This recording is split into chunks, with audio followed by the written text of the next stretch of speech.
Hi, am I audible? Yes, sir. Yes, yes. Okay. Just give me some time in terms of kind of toggle around the application because I'm using this application the first time. Sure, sir.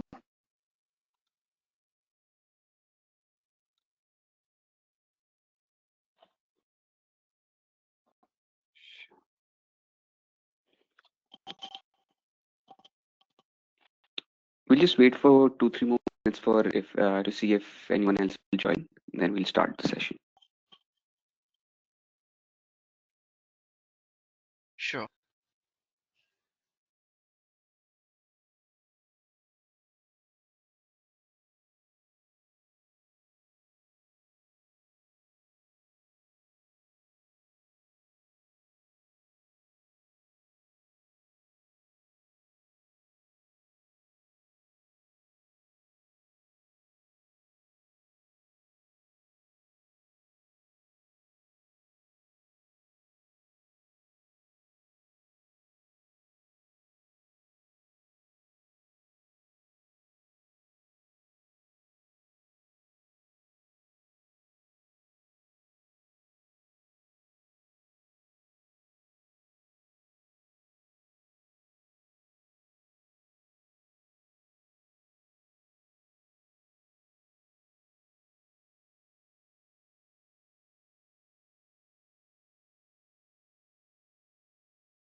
Hi team, start. We'll wait for a few more people to join. We'll start by 12:10.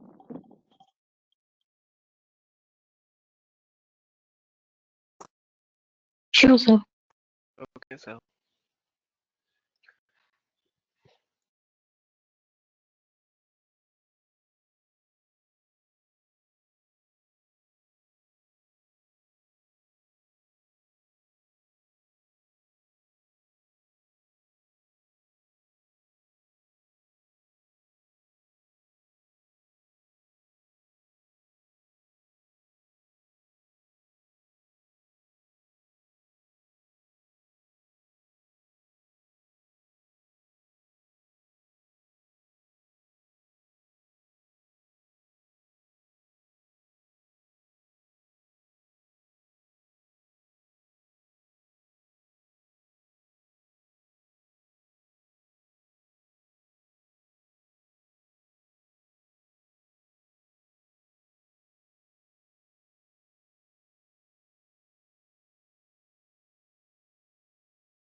Is everyone kind of getting my message, which I just shared right now?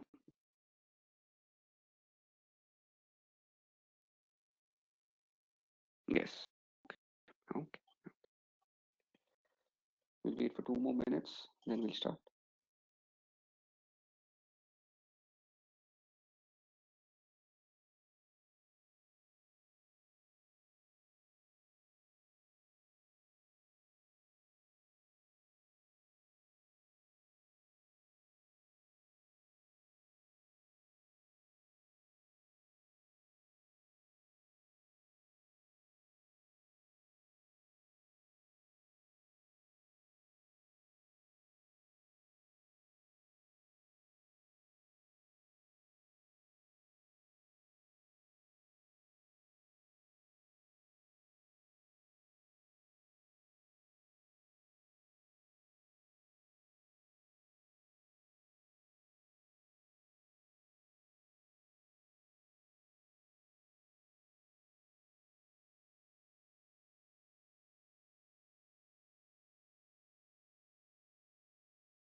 So I guess we can start right now.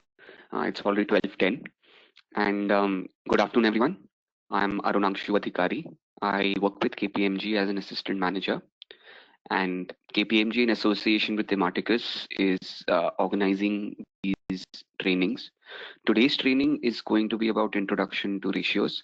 Before I start with the topic, I would like to kind of give a brief introduction about myself so you guys can get to know me more.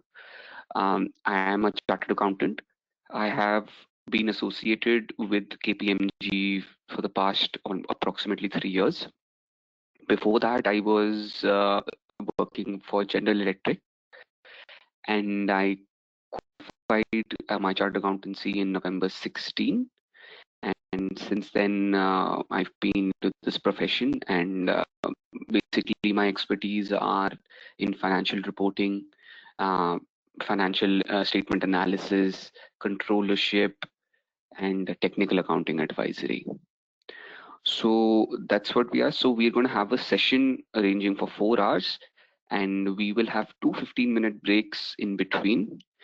And at the same time, I would request you to kind of setting a few ground rules. I will have query sessions in between, like after every half an hour, 45 minutes, where I'll open the chat box for you to ask your questions. So I would request you to park your questions so that we don't kind of um, hamper the flow of the presentation, because there are this is a vast topic, and it's not going to get covered in one session. You're gonna this The whole thing is going to get covered in two sessions. So be rest assured that if certain topics are not covered in this session, it will be covered in the next session. And I would looking at the topic and looking at the material which we have, I would request you to kind of actively keep noting down the formulas, writing them down in a piece of paper or a register, because that's number one going to help you kind of understand the ratios in a better way, and at the same time, it's going to help you to um, kind of grasp it and keep, I would say, get a hang of it. Because once we move from, like for example, from slide 5, you see a formula, and that formula might get used in slide 20. So I guess if it's written down in front of you, it's going to help you kind of recollect and understand what we're saying in slide 20.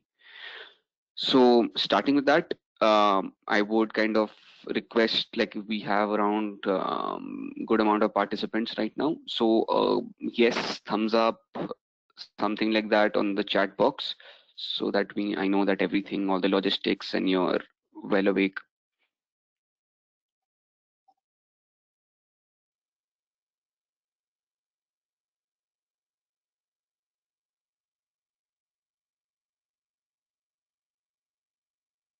Okay, okay, okay.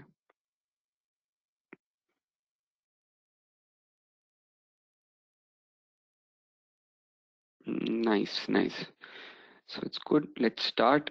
Another thing, I prefer presenting in this mode, so it's easier for me to toggle around slides.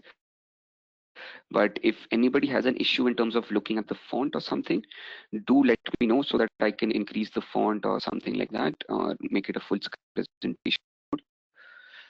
But I hope this is something which is visible to you guys. And uh, let's start. Introduction to ratios. So this is basically, in this session, we'll cover, we'll do a deep dive analysis in terms of various ratios which are used by various stakeholders to kind of interpret the numbers in the financial statements, or the numbers being generated from the accounting numbers, reporting numbers being generated from our ERPs. Ratios are something which help you in terms of give a very brief about it. Ratios are something which uh, they help you in terms of deep dive into the numbers. For example, a number 100, 200, these are just a representation of numbers. What do these numbers kind of reflect? What do we understand from them? What can we interpret from them? Ratios are something that help us doing that. And in this session, we learn in terms of, we'll have a brief introduction in terms of what ratios are, what their objectives, the various types, the various ratios, what do they represent, how do you interpret them, how do you solve them, and how does it help in running the business in an efficient way. And once what if you get a particular result of while calculating a ratio, what does it say about our performance, or how the company is working. We'll have in terms of, we'll cover a lot of formulas, we'll cover a lot of interpretation of those formulas, and at the same time we'll cover a lot of examples where that will help you in terms of look at the practical aspect and understanding of those ratios. It's not just about learning the formulas, it's also understanding what those formulas represent and how will we, in terms of in a live or a practical environment, how will we use them as well. So beginning with ratio analysis, start with introduction to ratio analysis. And at any point, if you think that the speed is quite too fast for you guys, do let me know in the chat box so I can accordingly alter my pace. So it's because till the time this session is for you, and if I hope you learn something from this session and go back home and feel that you've learned something valuable. So let's start. Introduction to ratio analysis. Could you please zoom in a bit? Sure, I do that. Does that work? Yes, sir. Yes. Okay. Absolute numbers are not good enough to understand performance. In order to kind of, like I said in the beginning, when we do financial statements, we see, okay, assets are 100, the sales is 1000, the profit is 10, my debtors are 50. So we understand what all these terms are, but we don't understand whether by reflecting this number, is this my optimal performance? Am I going in the right direction? And if one of my top management, like a CXO, like a CEO or CFO or the country head, they kind of come up to us and ask, okay, these are numbers, so how do you see these numbers, and how do you think by using these numbers you can conclude whether the performance is up to the mark or there is some scope of improvement? Then based on, once by using those numbers and using the formula ratio formulas which you're going to see, the answer you're going to give your top management the answer based at whether we're working at an optimal level or not. So ratio analysis help put financial numbers in their context by expressing one number in relation to another. For example, you have a debtor, you have sales. So individually they represent something, but in order to analyze whether these are the optimal numbers or not, we need to kind of create a relation between them. Like by relation, I would mean kind of see in terms of what is the proportion of my debtors in terms of my sales. So that's what we're talking about. Then only we'll get to know whether the numbers are optimal or not. So that's what in terms of forming a relationship between numbers means. Financial ratio explains numeric relations of financial variable with another variable, which it has a theoretical relationship. So this is the thing that the same example which sales and debtor, it kind of explains the same thing in terms of having a numerical relationship and then interpreting, coming up with a particular answer. They enable readers to analyze performance of a company, assess financial stability, and in decision making. It's kind of reiterating the same thing which we discussed, that once we create a relationship between two numbers like an asset or with sales or debtor with sales or asset with profit, or I would say the net investment with profit, it kind of helps us to kind of analyze whether our resources are properly being used, whether we're going in the right direction, are there any alarms in between, are there any red flags to be raised. So this helps in terms of making decision making or management and assessing whether we are financially stable as an organization. An example would be $100 of profit on sales on $200 is impressive, but at the same time $100 profit on 10,000 is not. So if we look at the profit as an individual component, which is $100, you might be seeing, for example, that there is company A and there is company B. Company A earns $100 of profit and company B also earns $100 of profit. Looking at only isolating profit and looking at it, we'll come to the conclusion, okay, both are performing good because both are earning $100 of profit. But when you deep dive, when you create a relationship of in terms of with sales, see that company A has $200 of sales and company B has $10,000 of sales. So by looking at it, we can, when we relate the profit with the sales, we come to the conclusion that company A is performing better than company B, which wouldn't have been possible if we had not created a profit with sales and used which we're going to learn. So that's the whole gist how ratios are useful for us. What are ratios? How do they help?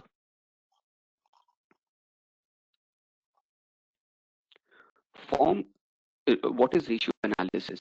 Form of financial statement analysis, and it's a quick indicator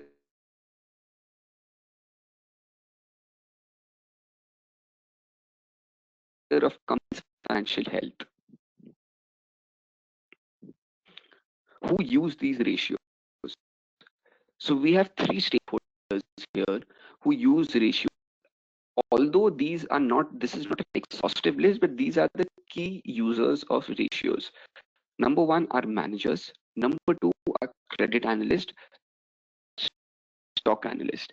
Let me go one by one how each of them start, how they use ratios, and how do ratios help in their day-to-day activity. So when we look at managers are looking at managers in a way where they're handling a particular product line or handling a particular set of, I would say, uh, uh, a stream of revenue. Those kind of managers, they kind of, by using ratios, they check whether number one, the resources given to their department or their team, whether they are enough or not, whether they are being used efficiently or not, whether we're churning good amount of profits by the resources given to us, whether the manpower cost which we have is enough or is more what we're kind of turning over, the sales we're generating. The ratios, once they start comparing and analyzing these ratios, they can kind of come up with analysis conclusions what needs to be done and help them in effective decision making. At the same point, conveying their message to the top management. For example, a manager, if he wants to hire more resources in his team, and he has to come up with a proposal to the top management that I need X number of people in my team.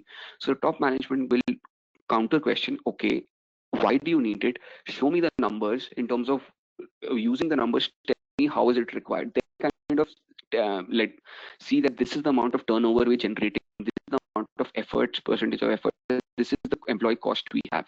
This is for in looking at size and looking at the growth size which will be in the coming year or the coming few years. We need more hands on the ground to ensure the quality is maintained and the workload is balanced. So this way he comes up with numbers using the employee cost, the turnover, right, and the turnover numbers, and at the same time the turnover time. He uses all these factors to come up with a justification for him to hire more employees. Looking at number two is credit analysts. Credit analysts basically look at, for example, if an organization goes to a financial institution, let it be a bank or let it be an NBFC or a credit agency who is rating their investments and giving it to the larger public, whether the public should invest in or not. We might have heard a lot of uh, credit analysis organizations like CRISIL, ICRA. They give ratings to the investment of companies whether they'll be able to kind of pay off their debt obligations or how the company is functioning. We see AAA bonds, AA bonds, A, B. So these are various categories credit companies kind of assigned to companies based on the financial performance. So they look at the financial numbers and the financial statements quite in an in-depth manner, and quite they use a lot of ratios in terms of they see how much profit after giving off their interest obligation they'll have left. They can continue with that, how much earning they are before the interest obligation, how much they're earning, whether they'll be able to pay back interest or the principal. So based on that, they assign certain ratings to the companies, which used both internally and externally. Stock analyst. So stock analyst, if any one of you has ever gone to these public websites like Money Control or their individual banks like HDFC, or they have their own research sections in their demat accounts, you will be seeing there are multiple charts, ratios, analysis, uh, whether to buy this stock, where to sell this stock, where to hold this stock, where to buy this mutual fund, all the various instruments present. So these are something which stock analysts derive using the numbers giving in the financial statements, and using those numbers they can come out with ratios which help in terms of to come to a conclusion where to buy this stock, sell this stock, or hold this stock.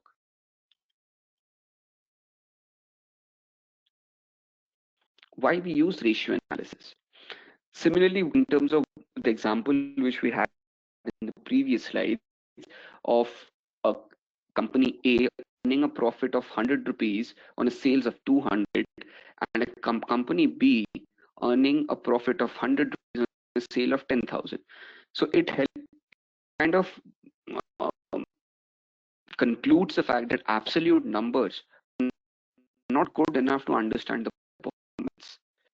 Ratios kind of help us expresses one number in relation to another. It facilitates comparison of companies across industries, just like we compared company A and company B to analyze the performance of a company over time. They are easy to understand. Kind of once you interpret how the formula is being derived and what the result is and what that signifies, it helps you to easily understand. Okay, this whether we are kind of how much are we selling in credit sales, how much are we selling in cash, whether the amount we're selling in credit, are we getting the money for it or not, how much interest obligation do we have, are we earning enough profits to kind of pay the interest obligations which we have, etc., etc. There are multiple ratios which we kind of lead on to. That's how we use the ratios. Objective of ratio analysis: standardize financial information for comparisons, compare performance against other firm or industry standards, evaluate current operations, study the efficiency of operations, compare performance with past performance, and study the risk of operations. All these objectives we have somewhat covered in the previous slides, and we've come touched based on these things why ratios are being used.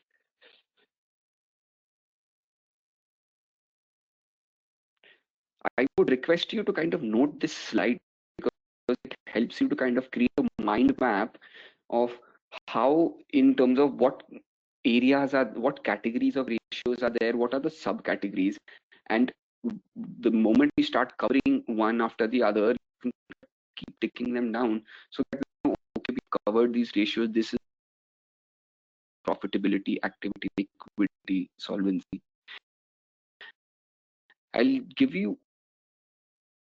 minutes to kind of note this down.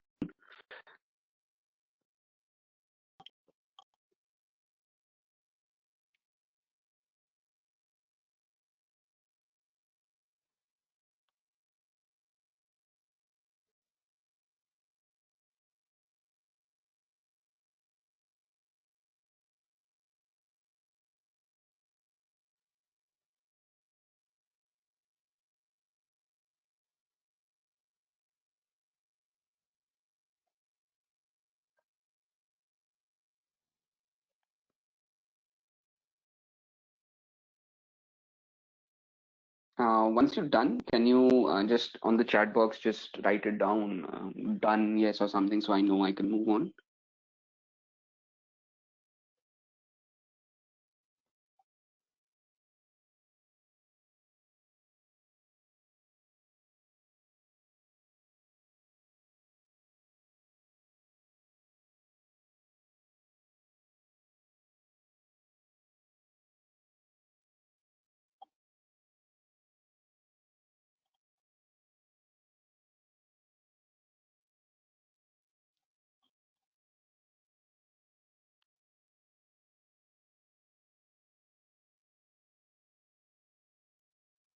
Okay, I've got a few done here, so continue.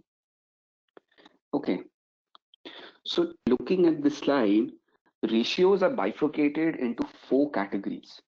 Number one is profitability. Number two is activity. Number three is liquidity. And number four is solvency. These are further bifurcated into subcategories. For example, profitability is drilled down into two ratio categories. One is margin ratio, one is return ratio. Activity is drilled down to turnover ratios. Your liquidity, which in terms of covers whether we have enough funds to carry on with the business in the current state or in the growth stage. That's what liquidity ratio looks at. Cash management ratio and working capital ratio. Solvency. Solvency is drilled down into two categories: capital structure and coverage ratios. So all these ratios will be discussed in detail in the coming slides. Like, what does profitability ratio represent, and what's the reason behind using profitability ratio? What's the formula for margin ratio? What is the formula for return ratio? And in terms of the formula, what do they interpret? And once we calculate that ratio, what do we conclude from the number which we are getting?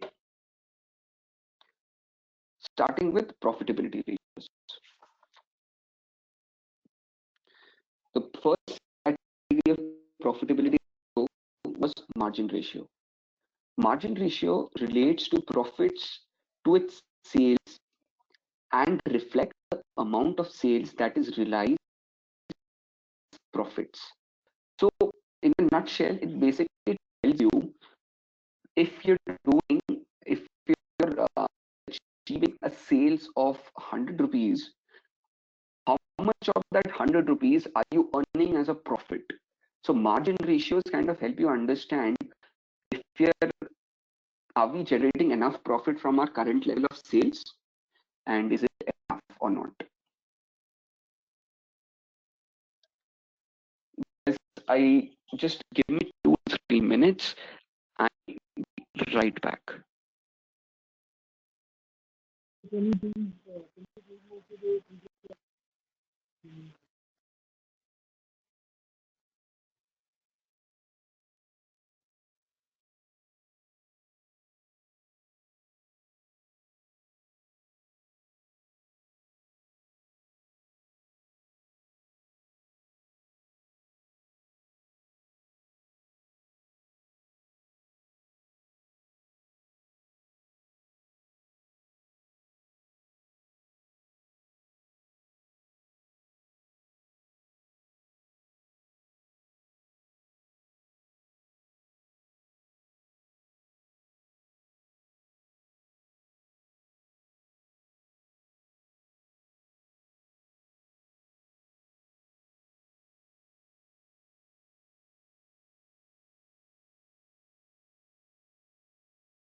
Sorry, guys. Let's continue. So, looking at in terms of the slide which we have in front of us, it kind of gives an overview of what components are there in the profit and loss statement. These components are basically used while calculating the various ratios, and in terms of coming up, helps us to kind of conclude in terms of what the interpretation is. So we have revenue, which is our sales. We have gross profit. We have EBITDA. EBITDA is earning before interest, tax, depreciation, and amortization. Operating cost is the cost which the company has to incur in order to ensure that we kind of have the amount of sales, which is this involves direct and both indirect costs. That's what operating by direct means, which is directly relatable to the main product which the company is producing, and indirect means something which is not directly related but is required for the company to work as a whole, like rent, utilities, all these things.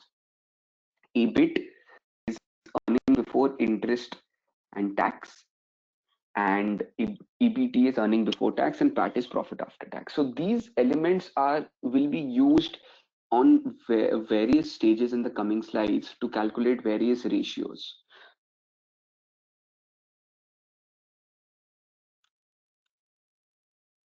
So we kind of the first segment, the first subcategory of profitability ratios are margin ratios. So margin ratio is further bifurcated into gross margin, operating margin, and net profit margin. I would request you to kind of continue with the in terms of the tree which you had created of ratios, their categories, subcategories. Please note down these three are the further drill down bifurcations of margin ratios. So it kind of, once we're done with both the sessions of on ratios, you will have a summary page in front of you, basis which you can create a mind map to ensure that these are the total amount of ratios. That's what we have, and this is the particular, these kind of ratios are used for XYZ reasons. Please, I would request you to note these three down.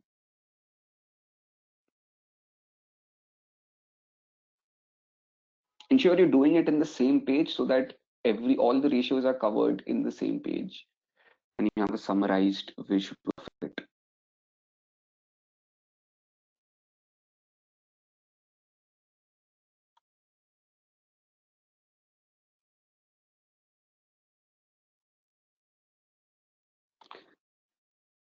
Right. Moving on to further understanding gross margin ratio, operating management, and net profit margin mean. Gross margin ratio. Gross profit or gross margin ratio is a profitability ratio which calculates the percentage of sales that exceeds the cost of goods sold. So when we create our understanding, not the financial, not the profit and loss statement which we use for financial reporting, yes, I guess you can see it in the same P&L which we use in preparing our financials. You might be seeing it starts with sales, then it has all the directly relatable costs, which are the cost and goods sold. Then we have the gross margin, then we have the indirect expenses, and then we reach to our profit. It can be profit before or after tax what we reach. So the initial first phase is the gross margin which went. So usually when we have investors looking at financial statements, they look at this margin because all the indirect expenses, they are not directly relatable to the main of the company. The gross margin is. So when we see, mostly when we conclude that this a particular investor invested X amount of money in a company using, and they ensured their investment was 10x of the gross margin. You will never, although it can be, but mostly it's not seen as X 10x of net profit, because gross margin actually represents the main ability of the company to run the show. So in other words, it measures how efficiently a company uses its material and labor to produce and sell products profitably. And while we're doing this, in your paper or the summary which you're creating, I would request you to kind of note these uh, formulas just below the boxes which you've created, so it helps you to kind of directly one by one go, you can just look at it and see the formulas as well. So gross margin is gross profit divided by sales. Hello. Moving on. Hello. Yes. Yeah, this is Meghna here. Yes, Actually, Meghna. I have a very basic question like this cost of goods sold. Na? Okay. If we talk about TCS, I have seen the financials of TCS because I was looking at a financial model of TCS. So Okay. the financials of TCS does not separately mention the cost of goods sold. They say the expenses and the model says cost of goods sold. But I was not able to determine that how they are calculating the cost of goods sold in the model. So, are there any criteria for determining what needs to be included, or it depends on case to case? Okay. That's an interesting question. So, cost of goods sold, it's a term which kind of varies from an industry to an industry. But Hmm. principal, the principal idea behind cost of goods sold, cost which is directly relatable to the product you're selling. Okay. So, for example, uh, TCS being a software company, their major Hmm. expenditure be their employee cost and the research and development cost. Okay, so Yeah. for TCS developing a software, rent their plant and machinery cost or something is will mostly not be a direct cost for them, right? So they will the, their employee cost and their research and tech cost as a part of their cost and goods sold. Similarly, if I look at a company like Reliance Petrochemicals, for Reliance Petrochemicals, their cost related to running the factory, which helps in terms generate the final product like a petrochemical product, is directly relatable to the petrochemical product they're trying to sell. For them, factory running cost of factory running operation is a part of cost and goods sold. So the basic principle while determining the cost of goods sold, there is no one specific formula, but the one specific principle, cost which are directly relatable to in terms of getting the raw materials to the final product, the cost involved in ensuring converting the raw material to the final product is cost and cost of goods sold. And at the same time, cost of goods sold is for example, advertising and distribution. They will never be a part of cost of goods sold because once you convert your raw material to the final product, and that is the cost of the goods which you have, and to for that product to reach to the final customer, there might be some advertising distribution expenses. These are not a part of goods sold because these happen after you converted converted the raw material to the finished product. Yeah. Did I answer your query? Okay. Yeah. And Sir, one more thing. Yes. Meghna, please continue. I'll ask after you. Okay, thank you. So one more question is, like I saw the employee cost in that. Okay, so employee cost was further bifurcated into salary and then deferred contribution plans and deferred benefit. So we won't be taking those deferred contribution, deferred benefit obligations while calculating the COGS, no? No. So it's not, for example, I'll tell you, an employee working as a chartered accountant or in the finance department is not playing a role in terms of developing the software for TCS, which they sell at the last time, right? So you have Mm, engineers who are working there. So various, for example, all the employee cost, which are a non-essential part of TCS, like for developing, which are considered to be cost centers, right? Their cost will not be a mm, part of cost of goods sold. For example, the engineers directly working and developing the softwares, which they're going to in turn mm, sell to the customers, their cost will be a part of cost of goods sold, yeah. All right. Thank you. right? I had somebody else also asking a question. Yeah, hi sir, this side. Okay, I have handouts of Hero MotoCorp profit and loss. Can you help me in relating it out? How are we going? Because in the expenses, there is a line item mentioning cost of raw material consumed. Okay. Okay, so further, what all will be added into it if we are talking about the cost of goods? So the in terms of the basic, like other than the principle which I said, usually in a manufacturing entity, it's basically number one, if for example a Hero MotoCorp will be buying auto components from certain other local players, if they're not manufacturing it on their own to assemble a motorbike, right? So getting those, buying those components, transporting those components from one factory to another, for them to convert those components, they might be smelting them or bolting them. So they might be getting into a factory. The in terms of the labor force, they use, they pay to the labor force, the power which they use, correct? The rent of those premises, of the factory premises. For example, a Hero MotoCorp might have a leased corporate office in Delhi, and their plant is in Gujarat somewhere. So they might be paying rent for both the properties, but the rent of the factory where the production is happening is a part of COGS. But the rent of the corporate office in Delhi is not a part of cost of goods sold.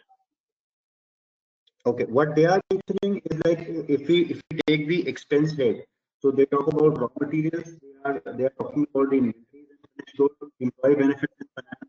Your voice is not clear, Nalin. Okay, can you hear me now? I can, right. In expenses, they have mentioned like raw material, inventories for finish and WIP, employee benefits. Yes. Okay, so they have considered three things in this case. Yes. And where So do you think? Yeah. yes, continue. So where do you think this rent and all these things will come under this profit and loss statement? So that's what I said. It is based on the management's decision, what they think is directly relatable for them to convert the raw material to the finished good. What kind of expenses have to be formed in form of cost of COGS. And once they kind of finalize that, out of 10 expenses, 5 expenses are directly related to my finished product, and that would be part of COGS. They have to convince the top management. At the same point of time, they have to convince the auditors, and based on that, they come to a conclusion. So if they have included 3, that's what they have come to a conclusion based on their whole explaining to the top management as well as the auditors, as per their interpretation. So that's something which it's very difficult for me to tell you what all should be and what is the rationale of not including red, what is the rationale of including red. So the basic principle at all times, you need to keep an objective mind. Is this cost necessary for me to convert this raw material, to convert a raw material to my finished product? If it is a part of that, if this cost is related to that, this will be a part of my COGS. So that's an individual management choice. Yes. This will, for example, you're talking about Hero MotoCorp, right? I had Megha talking, taking an example of TCS, where their only product, they basically their human R&D, their knowledge, the rights and everything, the IPs which they have, intellectual property and everything. These are the final products which then softwares they have. So it's completely, your COGS in TCS will be completely different from the COGS in Hero MotoCorp, because they're completely different business altogether. And at the same time, you might have a manufacturing entity like Reliance and a manufacturing Hero MotoCorp. Their COGS might be different based on the final product which they're giving, and based on the top management understanding and interpretation as well. Correct. So there is no commonality, but the only principle which I said, which is necessary, that it's helping you to convert your raw material to your finished product, is the only underlying statement which we can make while understanding. Okay. Just one thing. I don't know whether I'm asking too much from you. Can we, when we are talking about can we take some profit and loss statement as a practical for any company? I don't know it's possible or not, but for the better understanding of these ratios, I think that will give a more insight, we can have a discussion over the formulas, of course, but we can have a with respect to the balance sheet of any current organization. We can just draw it from the Yes, website. yes. So like I said, that this session is not a single session on Okay. ratios. This Mhm. ratios is bifurcated into two sessions. I don't know whether you are a part of the session happening tomorrow. Are you there? Yes, yes, yes. Of course, we are in the same Yes. batch only.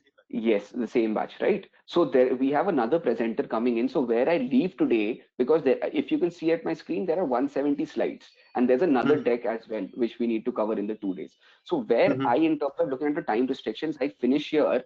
The remaining parts will be covered in tomorrow's session, and most probably, I think the part which you're trying to look at, which you're trying to interpret, will come in tomorrow's session.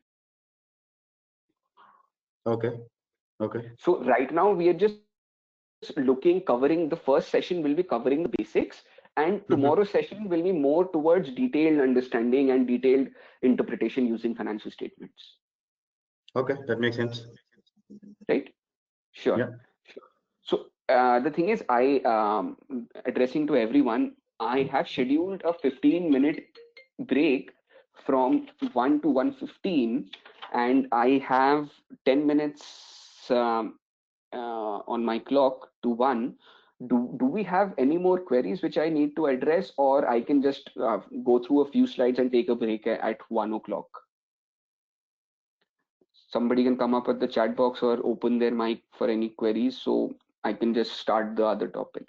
Direct and basically are taken into account, right? Right, sort of, right, right. If anyone has any queries, they can address it on the mic or on the chat box. Otherwise, I'll just cover a few more slides and then we'll break for 15 minutes.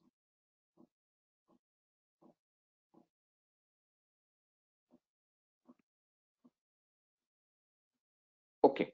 Okay, I don't see anybody asking any queries, so I'll just quickly cover a few slides so that we kind of keep moving on. Right. So we saw what a gross margin ratio, what's the formula, what does it mean, and what does it indicate? So ratios, looking at the formulas, and like Nalin said, how do we kind of, okay, we have a number in front of us, we've calculated a ratio, okay, what does that number signify? So these are something which you need to kind of understand. The slide which you're looking at, these are something which we need to kind of understand for us to interpret the result of the ratios which we calculated, correct? For gross margin, the degree it indicates the degree to which selling price of goods per unit may decline without resulting in losses. And it also indicates the instability of management to develop sales volume, thereby making it impossible to buy goods in large volume. So looking at the two ends, one is the darker side. If you look at uh, the red box kind of covers the sales portion, and the gray box covers the cost portion, right? The sales, by when I say the degree to which selling price of goods per unit may decline without resulting into losses. So for example, I have a gross margin, right? Gross margin ratio. So the moment the gross margin ratio helps me to understand, okay, I can reduce my selling price of my goods to this extent to ensure that I am still covering my costs, right? And at the same time, gross margin also ratio helps us to understand that I can increase my cost to a certain extent compared to the sales I'm doing to ensure that I'm at a profitable, functioning at a profitable level. So higher the gross profit ratio, better the results. A lower gross profit ratio may indicate unfavorable purchasing, right? So when we see a lower ratio, it means that we are spending more in terms of the sales we're doing, and a higher ratio means that we are earning more and our costs are controlled. Then uses of gross margin ratio. Investors use this gross profit ratio to compare companies in the same industry and also in different industries to determine what are most profitable. Gross margin ratio measures a company's manufacturing and distribution efficiency during the production process. Here, the second point which you're looking at is basically concentrating more on the costs. The company that boasts a higher gross margin ratio than its competitors and industry is more efficient, because obviously the costs are low, the margins are high, so as a result they're more efficient in the way they are working. At the same time, gross margin ratio has, in terms of its limitations as well. Let's look at the limitations here. Gross profit margin ratio covers only the gross profit, right? So here when we see is, for example, we have a entity which has, in terms of, is earning a good gross margin. The sales are nice, the costs are, the direct costs are controlled, but what they have done is they have high corporate expenses compared to this volume of sales they're doing. As a result, their net profit, and in terms of, they are located in a tax jurisdiction where the taxes are quite high, right? But at the looking at the gross margin, we're seeing they're performing good, but when we look at the bottom line, we see a negative loss or something, because their indirect expenses are not in a controlled manner in terms of the volume of sales they're doing, right? Gross margin profit does not cover that part. It leaves a wide swath of other expenses unaccounted, like I said, like taxes, employee wages, and other indirect costs. The third disadvantage of gross margin ratio is the ratio will only show the margin the business has left over after all the variable and direct cost of production are accounted for. So it is the margin it will show if we cover all the variable and direct. If we miss any variable or direct cost, it will not give in terms of the correct interpretation, right? Looking at an example is, Monica owns a clothing business that designs and manufactures high-end clothing for children. So the income statement of Monica's company looks like the sales is 10 lakh. I would say that's around that. COGS 3 lakh 50, rent 1 lakh, utilities 10, office expenses 2,500. Monica has an upcoming meeting with the investors and wants to know how to find gross profit margin ratio. Let's calculate Monica's gross profit margin ratio. Like we discussed, gross profit is sales minus the cost of goods sold, with cost of goods sold are directly relatable to the sales, right? Here we have COGS, rent, utilities, office expenses. These are indirect costs, so we'll ignore them. So it is 6 lakh, 10 lakh minus 3 lakh 50, 6 lakh 50 is the gross margin. And the gross margin ratio is gross margin upon sales is 0.65.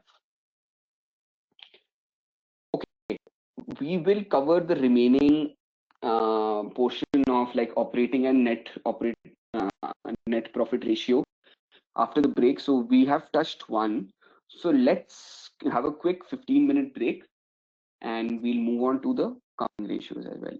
And we'll take the questions in another and open the chat box after some time for the next set of questions as well. So let's take a break of 15 minutes.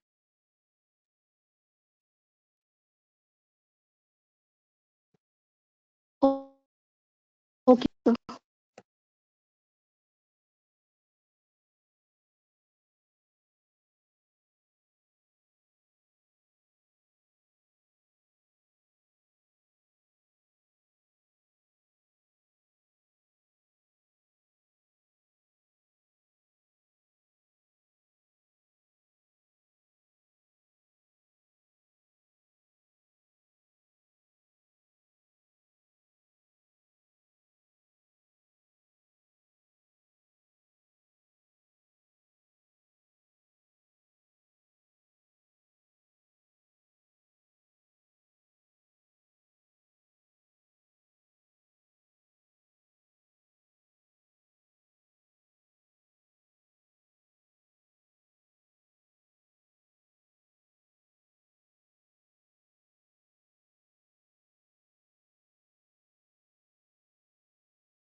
Welcome back, guys. Welcome back. So I was looking at the chat box, and I guess a question was asked by sort of direct expenses basically are to be taken in COGS, right? And I said yes. Then Sushanta Mandal said no. Sushanta, are you there on call?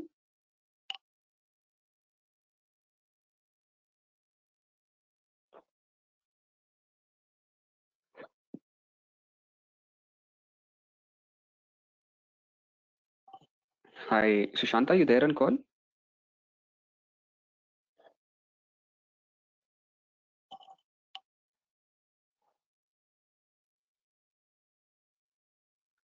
Okay, I don't really think he's there.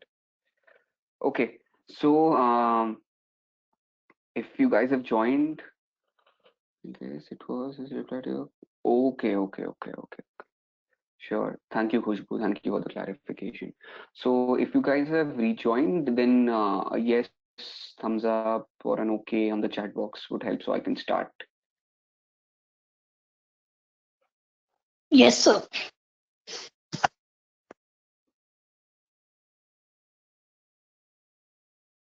Sure. Okay.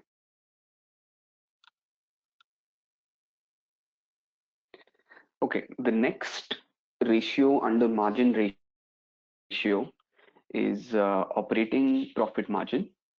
Operating profit margin, measures what percentage of total revenues is made up by operating revenue.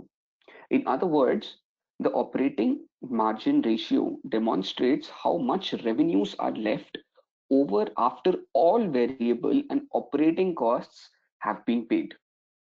The formula for operating margin ratio is operating profit upon sales.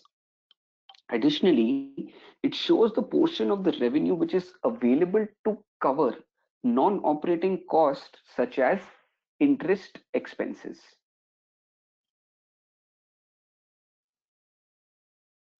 Uses of operating margin ratio.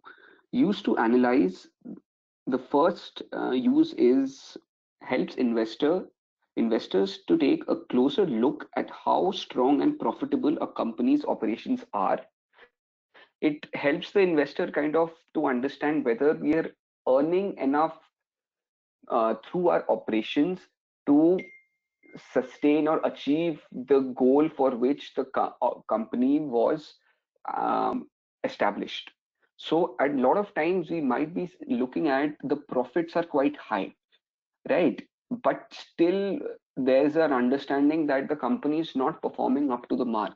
The reason might be that a large portion of the company's income comes from other non-operating income. For example, if a company has excess cash reserves and it's invested that in certain mutual funds, and the mutual funds are doing well, but the main operation of the company is not generating profits, but the main profit is coming from the gains from mutual funds, right? So there, although the profit looks quite good and good to look at, and a lot of people who don't have that understanding of reading financials, they might say the company is doing well, but actually the company is not doing well because it's not earning from the main source of revenue for which it was established, right? So the second use is it uses to analyze any particular project within a company, not only the company itself. So a lot of time what happens is that the company is bifurcated into various segments, right? A company might, like a conglomerate, right? A conglomerate might be having multiple businesses below it, like they might be into petrochemical, just like a Reliance. They might be into petrochemical, they might be into aviation, they might be into telecom. So looking operating ratio, although the overall, if you look at Reliance Industry, they might be doing good, but there might be a particular segment in the conglomerate that's not doing well. So operating margin ratio, you can bifurcate in terms of look at each of these segments individually. The third use is project size can vary. Project can vary widely in size, but operating margin may still be used to investigate a particular project and compare with multiple projects within a company. So we can kind of see how compare projects within a company, like whether the project which, for example, a company Like if we look at an FMCG, right, we can compare an FMCG like a Pepsi. Sorry, let's take Coke, right?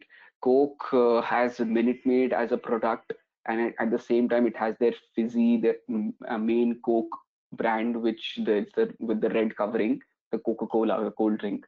So by using the operating, we can see how the Minute Maid, which the healthy drink segment is doing, and what the cold drink or the fizzy drink segment is doing, right? So we can compare within the same company as well. Limitations of operating profit margin ratio. The operating profit margin ratio only gives a broad picture of your company's profitability rather than drilling down into specific costs incurred by the company. For example, two companies could have the same operating margin percentage, but one could be vastly overpaying for goods while the other can be vastly overpaying for labor. Right.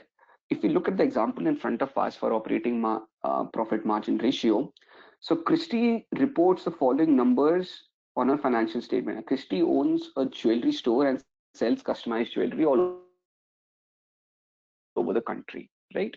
So we have net sales of 10 lakhs, cost of goods sold of 5 lakhs, rent, wages, other operating expenses. Correct? When Here is how Christie would calculate her operating margin. The operating profit formula is different from the gross margin formula because we cover the remaining, uh, um, I would say, expenses, which are in terms of, for gross margin, we had only covered direct expenses, right? In here, we cover the indirect expenses as well. For example, we have from the sales, we'll reduce cost of goods sold, rent, wages, and other operating expenses, and we reach to an operating profit of 3,60,000. So 3,60,000 upon the sales is 0.36. This is something which is interesting. Like, how do we interpret? I have a doubt. Hi, can we kind of park the questions for? I'll open the chat box. Sure, sure. And because like it kind of hampers the whole flow in how we go, and surely open. What's your name? Can I get your name, please? Who was asking the question? I'm gonna circle back to you. Purushottam. Sorry, Purushottam. Purushottam. Okay, Purushottam. I'll circle back to you when I open the chat box for queries. Right. Example of operating profit margin ratio. According to our formula, Christie's operating profit margin was 0.36. This means that 64 cents on 64 paisa on every rupee of sales is used to pay for variable costs, or only 36 cents remains to cover all non-operating expenses or fixed costs. Give me 1 second.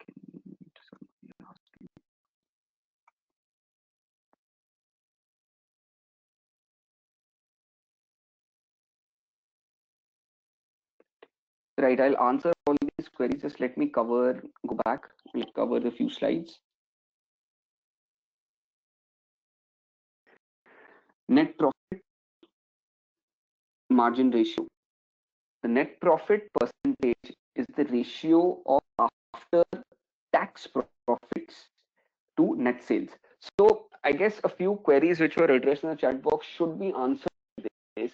So if we look at how a profit and loss statement is kind of from the top to bottom.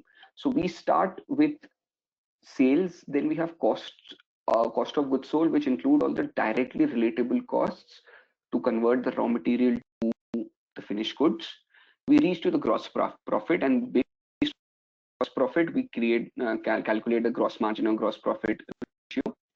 From that, then move on to expenses, which are indirect in nature but operating. For example, rents, utilities, right?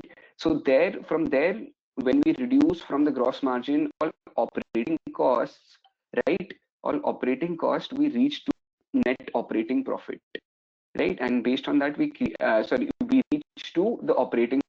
We kind of calculate operating profit ratio. The last part is where we have all the obligations like interest, we have taxes, right? From reduce it from the operating profit, we come to the net profit margin. And using the net profit margin, we create, and the net profit is the baseline which we keep talking about, right? Based on that, we calculate the net profit margin ratio. And although I kind of this explanation answers a few queries in the chat box, but if it's still not the answer is still not satisfying, or you still have clarifications, I'll take it up when I open the query session again. Net margin ratio, the net profit percentage is the ratio of after-tax profits to net sales. It reveals the remaining profit after all costs of production, administration, and financing have been deducted from sales and income taxes recognized. It is one of the best measures of the overall results of the firm, especially when combined with an evaluation of how well it is using its working capital. So the formula for net profit margin is net profit divided by sales. I hope you're writing down all the formulas in the summary mind map which you're creating on a single page. That would be really helpful in the future for you. Right. The uses of net profit margin ratio, number one, it's used to measure the overall profitability. Hence, it is useful to proprietors. Because how it is useful to proprietors? Because, for example, if the equity investors, they are the last people to get their share of profits. First, you have to give it to all third parties, creditors, your banks or your financial institutions taken loan from, your employees, all your government obligations, your taxes. Then whatever is left, that money goes to the proprietors. They might decide to keep it in business and not withdraw it. That's how it goes to retained earnings, or otherwise they can withdraw it also based on the by using by showing dividends. Okay, so it is some. Okay, am I audible right now? Is it clear?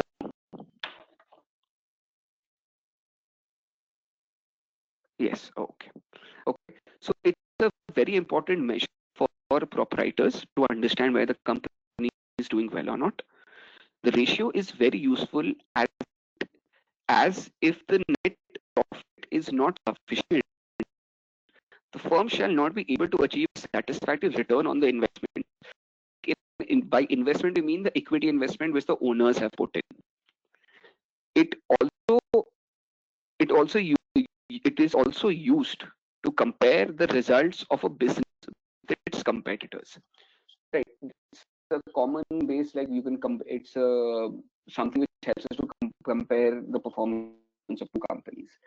For example, in current situation, when we see that there are a lot of companies which are in terms of the product and the services which they provide, and there are utmost qualities, they have multiple orders, right? And but still, and we suddenly hear they've got bankrupt or they are being bought out by someone. Although their products are good, they have good orders in hand, they have vast knowledge, experience. Large, many of times what happens is the debt amount is so high on the company because they have not managed their capital in an efficient way, and they have borrowed so much money, and the interest obligation is so high that they are not able to, in terms of pay off their debt. This basically happens a lot with airline companies also. For example, we had a lot of for example, we look at Kingfisher, we look at SpiceJet, how they when they were on the brink of although SpiceJet was on the brink of bankruptcy, we used to see that SpiceJet and Kingfisher, they had flights across countries, across cities in India, multiple flights, multiple staff, but still sudden, how did they go bust after having such a good network? The thing was they had borrowed so much and they did not efficient, their business model was not that efficient, that they whatever they were earning, it was going towards interest obligation. And if you look at their gross margins, if you look at their operating profit profits, they might have been really nice, but if you look at the net profit margin, the net profit, they won't be in profit because they're paying high amount of interest and the taxes which are a burden on the aviation industry, right? So this is a very important factor. Indicators of net profit margin ratio. Firm capacity to face adverse economic situations. When I say adverse economic situations, let's relate it to the COVID pandemic scenario. What happened? We had companies, I'll again stick to the industry because that it kind of gives a lot of examples for us to interpret a lot of things. So in the aviation industry, we have AirAsia right now planning to move out from Indian operations because the AirAsia parent company do not have that much of money. But we don't hear similar news about our we don't have similar news about Indigo. And why so? Although when there was a lockdown, there was no in terms of flights were not allowed for any organization, right? But how is Indigo surviving? So what Indigo did, that their net profit over before the pandemic over the years was positive because of how they ran their business model and how they kind of managed their debt. So they had a lot of retained earnings in them in their organization for in terms of face adverse situations. So once the COVID pandemic hit them, SpiceJet, sorry, I would say AirAsia did not have that enough reserves to handle the pandemic, but Indigo had. So it kind of helps you to kind of firm's capacity to face adverse economic situations. With performance over time, higher the ratio, the better the profit. But while interpreting the ratio, it should be kept in mind that the performance of profits also be seen in relation to the investment or capital of the firm and not only in relation to the sales. We'll see we'll see an example which will help us interpret this statement, but I'll give you an understanding. For example, I am earning a profit of 10 rupees at an investment of 10,000, and at the same time I'm earning a profit of 10 rupees on an investment of 100. So any day and in earning a profit of 10 rupees on an investment of 100, it's better than earning a profit of 10 rupees on an investment of 10,000. This is what this statement signifies. Example of net profit margin ratio. The total sales is $520. The net profit is 40,000. Sales return is 20,000. When the if you go back to the formula of net profit ratio, it is net sales. So we need to reduce the sales return of 20,000 from the total sales of 5,20,000 and get net sales of 5 lakh, correct? And the net profit is 40,000. That's net profit upon net sales into 100, and we have a net profit ratio of 8%.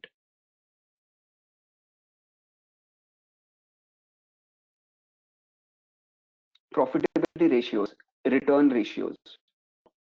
So we are in terms of now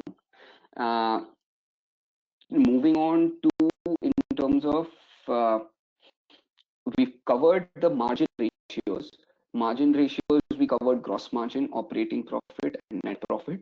Now the second segment of profitability ratio is the return ratio. We're moving towards that segment right now. So we've covered one portion of profitability, and we're going to the second portion, which is return ratios. So return ratios try to measure annual return that investors get from one unit of investment made in the business. So looking at when you look at these ratios, these are basically the most important ratios. So one, for example, when we come out before the results of a listed company comes out, so or any private limited company, it has to be approved by the board, right? It has to be approved by the board, and from the board you have the investors as well. The board, in terms of, they see whether the company is functioning enough to give them a particular, or at times a lot of times the investors are not on the board. The board might be completely independent, but the board is responsible to answer to the investors that whether the company is being run in a professional manner and whether it's earning in an efficient enough to give them the return, the investment that they have given, right? So, for example, and here I would kind of give you a practical situation. What happened is we have one of major hospitality or the a unicorn startup called Oyo in India, right? So we, SoftBank being their major investors, they might seat on the board or they have an independent board altogether.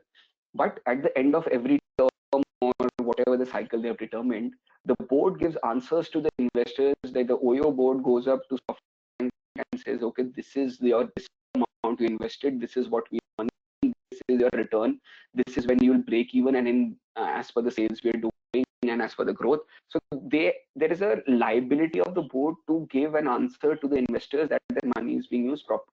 So at this point, these ratios play a very important role here.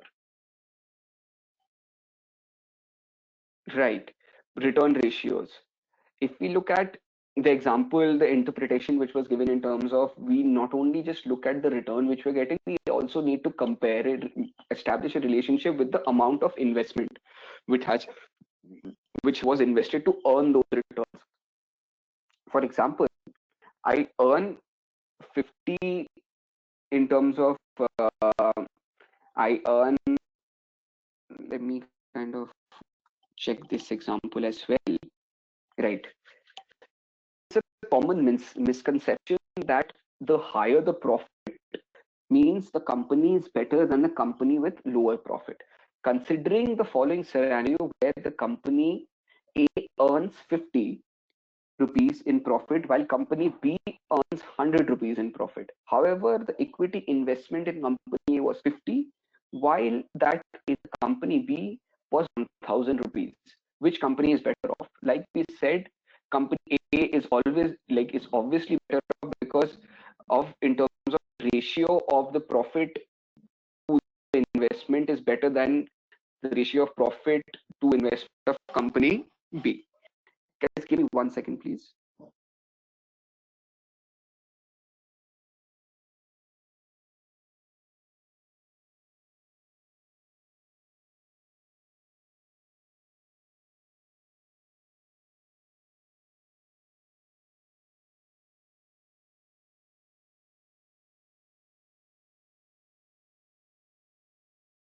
Yes, guys.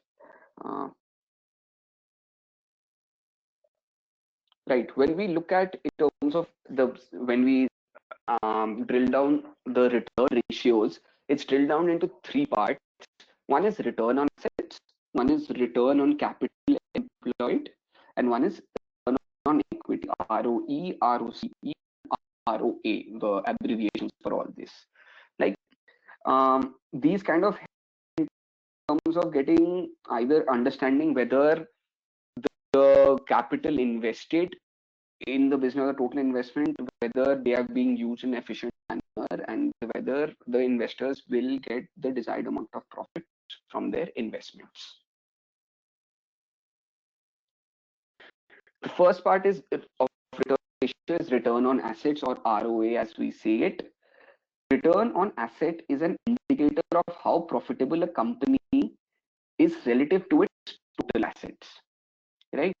So in terms of what happens initially is that when you get an investment, for example, you got an investment of 1000 rupees from your investors, you use those investments to buy assets, and in turn those assets will be used to manufacture or help you to provide services to your end customers using machineries.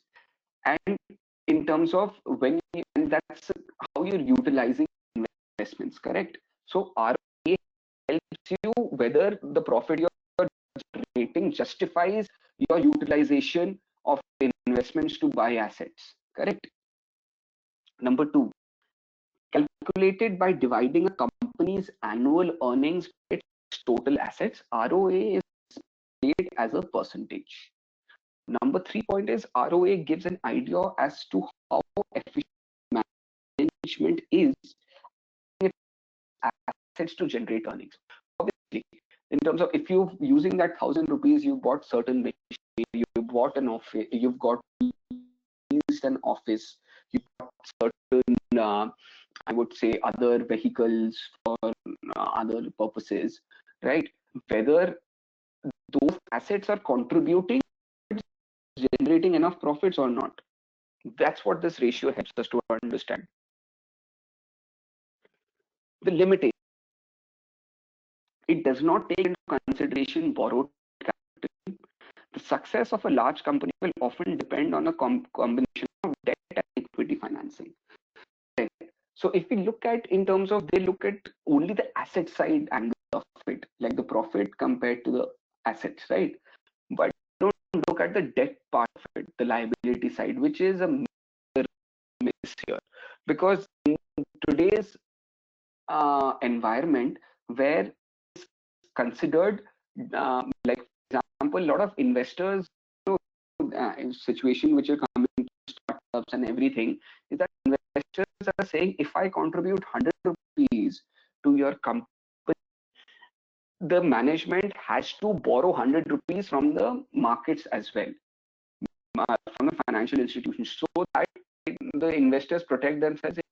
Why should all my money also be used? You have to justify your business as well for me to invest. So a lot of investors come with a clause these days in startups that if I invest 100, you have to ensure that in using that 100 rupees in the coming few years, you raise 100 rupees debt as well, so that I ensure that not all only my money is being used. You have to prove yourself also, because the banks are very shrewd organizations. They ask for mortgage, they look at your cash flows, your revenue flows, how much sale you're doing, whether you're in adverse conditions or not. That's why it is a challenging task, and it's kind of seen as a better way of running the business, that you have good amount of debt as well as equity. It shouldn't be only debt and it shouldn't be only equity. Correct? Your net income upon average total assets, or it can also be seen as the formula can also be changed from earning before interest and tax, that is EBIT, for average assets, or earning before interest and tax, and you remove this, that is net of tax. What you get? The significance, it measures the percentage return on assets invested in the business, like we kind of discussed in some way or the other. Uses of ROA. ROA is also used by bankers, investors, and business analysts too. Number one, the ROA assesses a company's use of resources and financial strength, evaluates the division's profitability and effectiveness. Number three, evaluates the benefits of investing in a new system versus expanding a current system. So in terms of the first two, we've covered it in the previous, like in the last few slides only. I'll just touch upon the third point here. The third point says evaluate benefits of investing in new system versus expanding a current system. So when it's like whether to invest in the because for example, if your existing systems are functioning properly and their assets which you have invested in, and they're earning profits, and there is a scope of scalability, right? Scalability means that you increase the capacity. You, based on the asset base, if you add another machinery, you'll increase your output, and whether there is demand for that extra output or not, right? So whether the asset, the investment which you're going to get, whether you buy additional machinery to the existing machinery you have, or the existing business has reached its saturation level and you need to start a new revenue stream or not, and a new project altogether. So this ratio kind of helps you to understand that also. The best choice, which ideally increase productivity and income as well as reduce asset cost, resulting in an improved ROA ratio. Return on assets. Like we discussed the three formulas, I hope you have noted it down. I'll give you 2 minutes to note this formula down and the significance of it as well. Take 2 minutes to kind of note this down.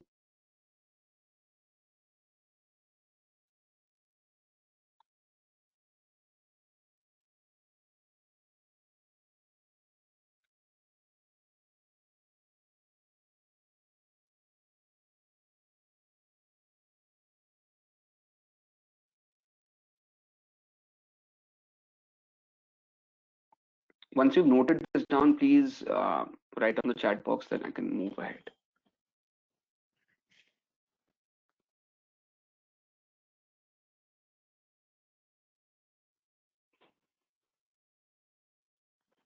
Right, I see everyone's done it. Sure. Okay. Hello, sir. Can you please go back to the slide? Yes. Okay. On the third formula, what does this one minus? What does T reflects? What does it show? So T reflects your taxes, right? So here, when I say either the formula, the way it's been showed, EBIT, Mhm. EBIT stands for earning before interest and tax, correct? Yeah. So when I do 1 minus T, for example, the tax rate in which the jurisdiction the company is working at, the corporate tax rate is 30%, correct? So either I can remove the tax and say earning before EBI, earning before interest, and I've reduced the tax. Okay, what they're trying to achieve, they're doing it net of taxation, right? So for example, your EBIT is 100 rupees and your tax percentage is 30. Okay, Yeah. either you reduce 30 and say that my earning is 70, or you multiply that 100 by 1 minus 0.3. That's the EBIT into 70%. That's the same way of saying it. Okay. Okay. So for example, in this formula, what you do is 1 represents 1 and 30 is 0.3, correct? So 1 minus 0.3 will become 0.7. Okay. 100, right? And 100 into 0.7 is 70. 70.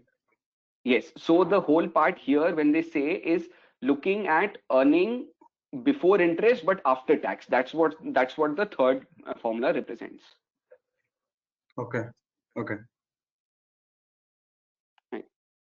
But will they not be giving different figures in the second and third one?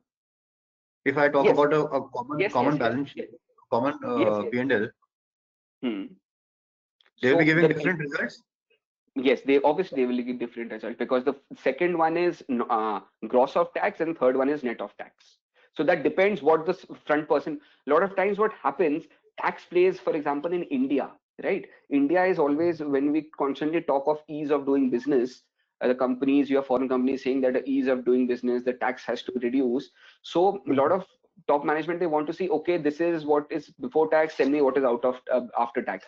But in a lot of jurisdictions like tax havens like Mauritius, Singapore, and other places, tax is not a major factor. So for them, both the results will, they don't want to look at net of tax. They don't want to look at the third formula. They just want to look at the second formula, because tax is not a major component. Not a major problem. Okay. Okay. Right. Okay. Yeah. Okay. Moving to second, like an example of a return of on assets example. Charlie's Construction Company, the opening balance of assets, this assets includes all the assets. I would say buildings, cars, your bank accounts, XYZ things, right? And that's beginning of the year or beginning of the period, how that depends when you, for which period you want to calculate, right? The closing balance is 20 lakhs. The net income is 2 crores, right? So your ROA formula is your net income upon your average assets, right? Your average assets is opening plus closing divided by 2, and that's what you get. That is 13.3 or 133.3%. Yeah. So moving on from return on assets, we are moving to the second formula under return ratios. That's return on capital employed. And don't worry, guys. If there are any queries, I will be in the once I cover return ratios, I will be opening this chat box for any queries. So if you think that your certain queries are not getting addressed or something, please park it, and I'll address it once I open the chat box. And if there's something really major and you're not getting it altogether, then please kind of put it in the chat box or speak up if you want. Right. Return on capital employed. Return on capital employed, and it's also called return on invested capital. It is ROCE, and ROIC, right? The formula is earning before interest and tax upon capital employed. We'll, in terms of, look at the formula for capital employed as well. Right? Return on capital employed is a financial ratio that measures a company's profitability and the efficiency with which its capital is employed. Right? The significant, it calculates the percentage of return on book value. I would suggest on the book value on total capital invested. Here, you might be saying, how is it different in terms of the previous thing which we are looking at, right? I'll tell you the difference. Here, you could see the limitation was it was not taking debt into consideration, correct? This formula takes debt into consideration. Earlier, the previous formula, that is return on, it was only in terms of not focusing on debt. This thing looks at debt as well. Earlier, it was only looking at asset. Right, this, the formula, I'll again, in terms of, wait for 2 minutes for you to note this formula down.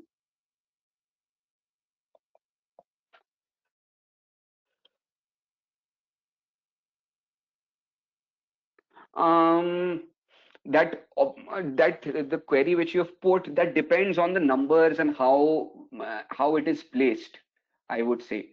For example, if the company does not have debt altogether, it will be the same, but if the company has debt, obviously it will be more.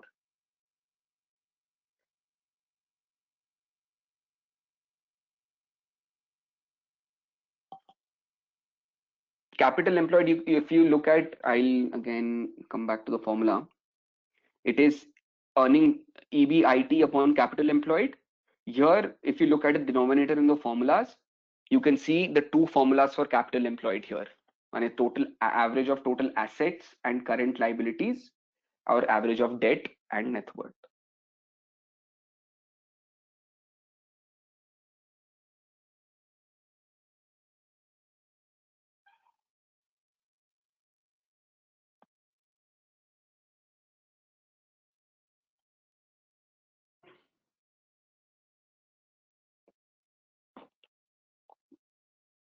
Let me know once you're done. So I'll move.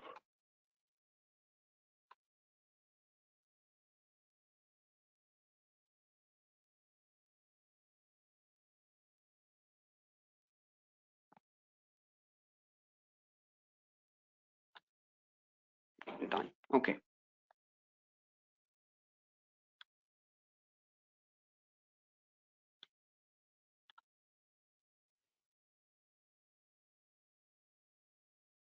Net operating profit is usually called EBIT. Your operating profit. These are just things which we are kind of. I don't think so. There's much more to add to this slide here. Right. In terms of when you're using the capital employed formula, is just like, I guess somebody asked me the formula for capital employed EBIT. So this is a good representation of breaking down the components of the ratio. EBIT is net income plus interest and taxes. That's basically earning before interest and tax. That's why you're adding interest and taxes. Capital employed is total assets minus current liability. And another formula of capital employed is equity plus long-term liabilities.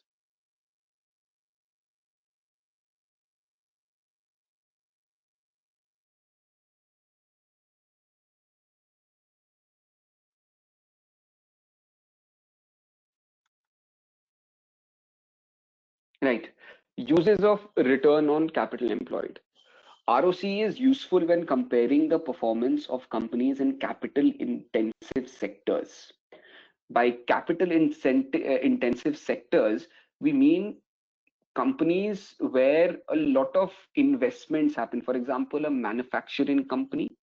It is because it needs a lot of, and basically looking at, if you look at automobile industries, if you look at construction companies, or you have these companies who do turnkey projects, right? All these companies, they large amount of capital investment for them to buy their heavy machinery. So for them, this ratio is very important to understand whether they are best utilizing their investment or not, because most of their investment which they have, it is utilized to buy heavy machinery, right? This is because unlike return on equity, which only analyzes profitability related to the company's common equity, ROCE considers debt and other liabilities as well. That's what I showed you in terms of looking at different formulas. The limitation was it does not see debt, ROE. Here it sees debt as well. Because when we talk about capital means the money you have to utilize in your business, and capital employed in that way would mean both debt and equity part, because you use both money you get from debt as well as equity to run your business.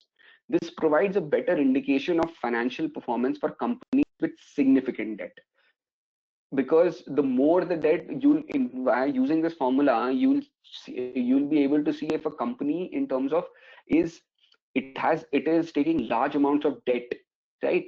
And the ratio will be totally out of the range if it is not constantly borrowing money and not earning enough, right? This ratio will be a check for companies who have borrowed a lot, whether they're using their debt funds raised by debt in an efficient manner or not.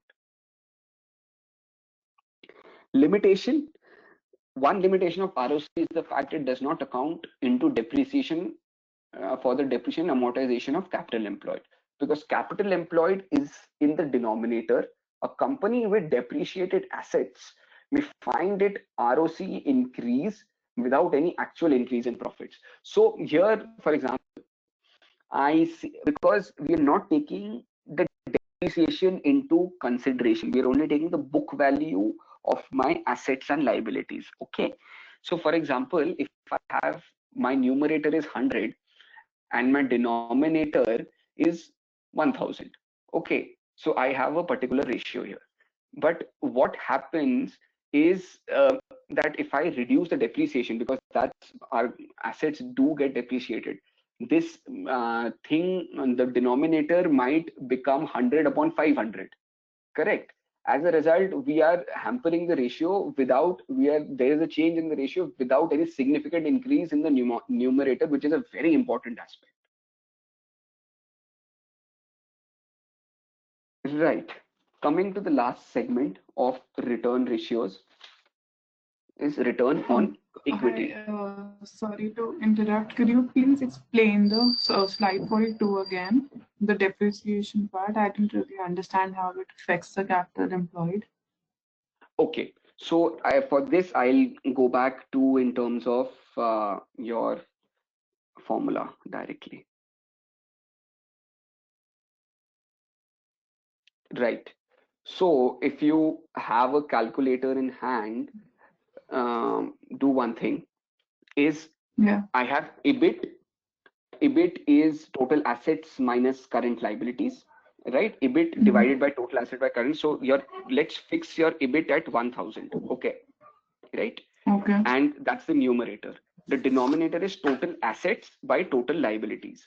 Your assets include all your plant and machinery, your I would say your plant and machinery, and your vehicles XYZ thing. Okay, so it is, I would say, total asset is somewhere around 500, and your current liability is 200. So your denominator is 300, right? Yeah. So it's 1000 upon 300.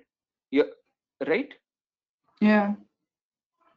So it's 3.33. 3.3. Okay.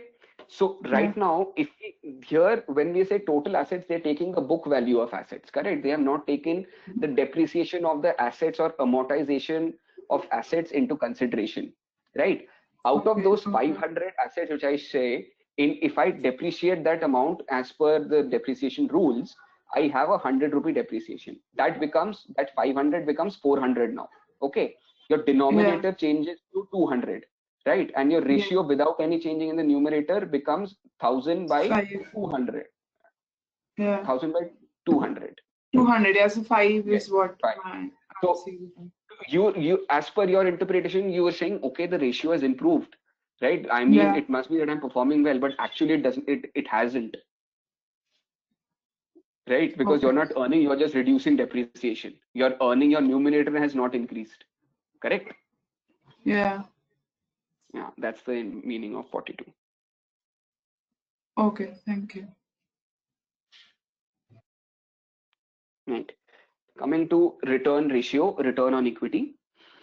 Return on equity ratio, or ROE, is a profitability ratio that measures the ability of a firm to generate profits from its shareholders' investment in the company.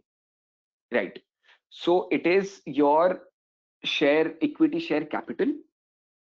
Net, the formula is PAT, which is profit after tax, divided by equity share capital. In other words, the return on equity ratio shows how much profit each dollar of common stockholder equity generates. So a lot of times we see the funds are the capital. When you might be saying what is different here from the net profit ratio which we have, because it's the net profit ratio is like net profit upon the capital employed.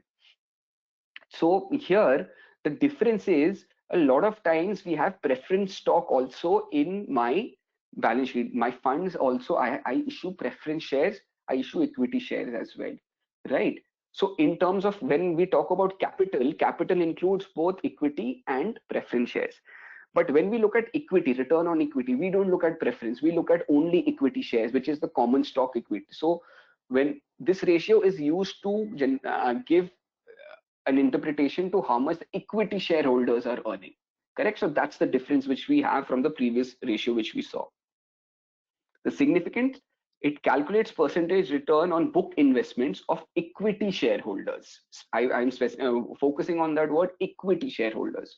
Indicator, ROE is also an indicator of how effective the management is at using equity financing to fund operations and to grow the company. Most of the time, ROE is computed for common shareholders. In case preferred dividends are not included in the calculation because these profits are not available for stockholders. Preferred dividends are taken out of net income for the calculation. I'll again, kind of the last two sentences which I did, I'll just explain it. So when we are calculating the net profit for equity shareholders, we are calculating how much will the equity shareholders get from the profit, right? So your the amount left for equity shareholders is after paying the dividends to the preference shareholders, because if you look at the term altogether, preference shares, they are given preference over equity shareholders, right? So for example, your net income after paying all taxes and everything is 100 rupees, and you have to and the common stock of equity shares is 1000. Your calculation of your return on equity is not 100 upon 1000. If there are preference share and I have to pay 10 rupees dividend to preference shareholders, I will reduce that 10 rupees from that 100, that is 100 minus 10, that will become 90, the numerator, divided by 1000.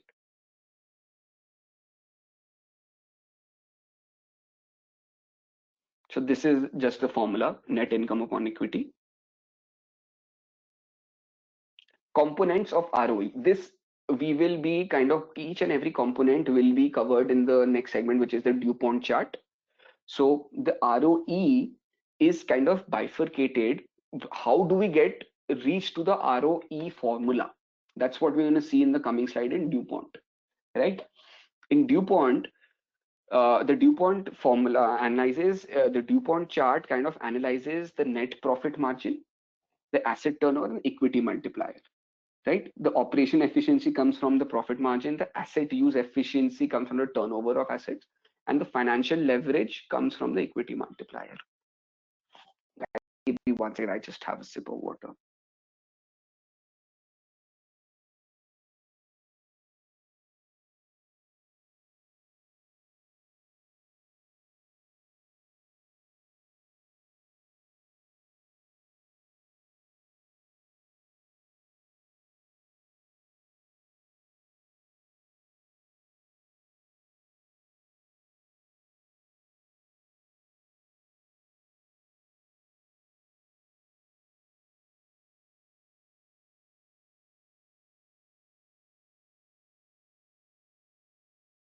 So before I kind of there's another 15-minute break, not now, but after some time, around 2:15.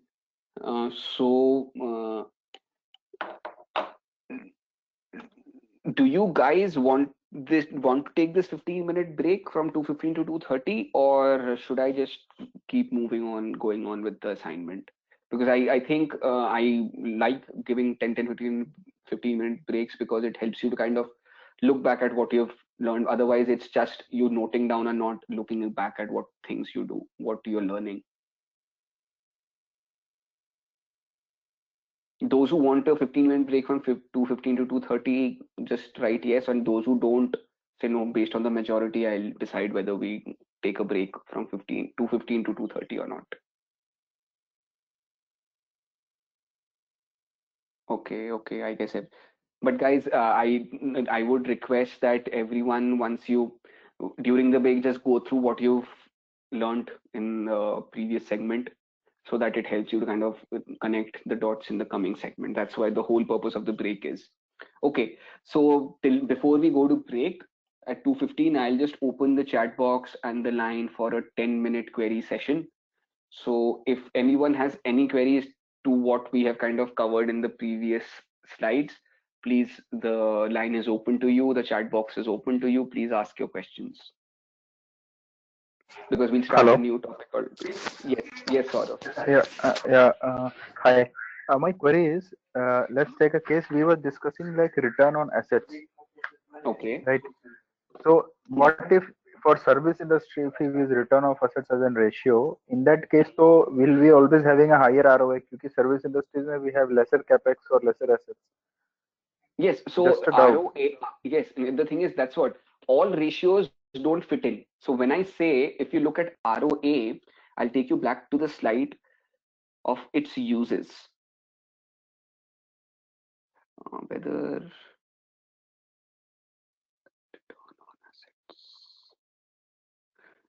or that advantage was given in capital employed. Yeah, it was there somewhere in the slides, maybe earlier Yes, and before 20. yes. So it is basically that ratio is used where a lot of your capital is employed to buy assets. For example, a service industry, they also need investment for their R&D, right? For their employees or to deliver the services. But industries where a majority of the capital invested is used to buy assets, there in that company, or I'm not company, I would say that industry, this ratio is relevant. So look, when you compare the ROA of a service industry company to a manufacturing industry, this is not, it's not an apple to apple comparison. So that's what, when you're comparing ratios, it also has to be in the same industry.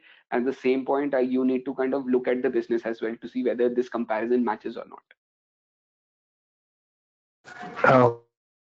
Okay. Thank you. And one more doubt I have is, Hmm. while we use return on capital employed, Hmm. let's take as of now we have a 70-30 ratio of debt and equity. But in near Okay. future, if we move ahead, we repay our debts.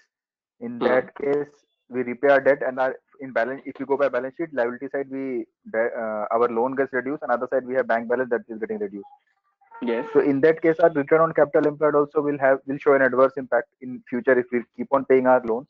But however, the Yes. returns are not increasing. Returns, let's say, case is stagnant.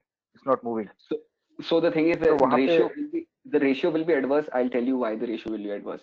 Because, like I said, the ideal way of running a business is ensuring there is adequate amount of debt and adequate amount of equity. It's not large amount of debt and large amount of equity altogether. You have to maintain a balance between that. So here, what you're doing, you're paying off all your debts, right? The bank balance which you have, rather than retaining it and giving it to dividends to your owners, you are paying off the debts, which is not a yeah, good yeah. practice also, right? So you need to maintain a balance with it. That's why.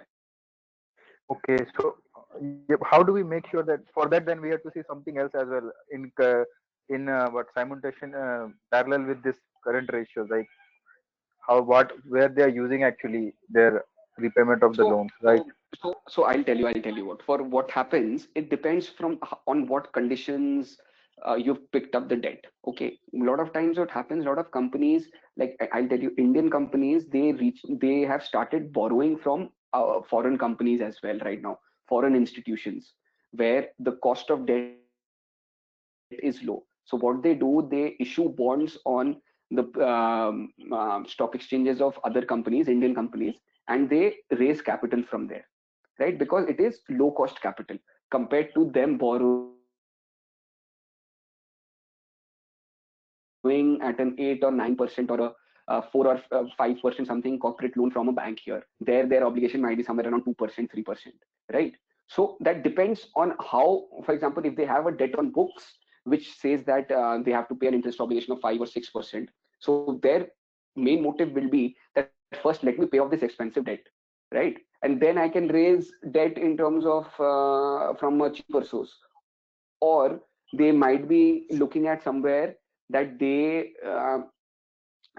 might be going for an IPO, right? And they want to de-risk their financial statements, and they want to show that okay, we are a zero debt company, so as a result, we are all we don't have any obligations. As a result, what happens when you see that a company has no debt, the valuation of the stock increases, right? So mostly when companies go for an IPO, they ensure that they show the very less debt on their books, so they might be paying it off. Then it depends on how the situation, how do you want to strategize things, what are the source of funds. There are multiple aspects which you need to look at while doing Yeah. Okay. Thank you. That helps. Thank you. that. Okay. Arjun says, please explain this slide a bit. uh, Arjun, like I said, this slide we will be covering it in the DuPont chart. So this is an exact way how each and every portion will be discussed in the coming slides. So I would request you to just wait for the next segment. You will have clear understanding of this slide, and if we still don't understand, in the next query session I'll circle back to you.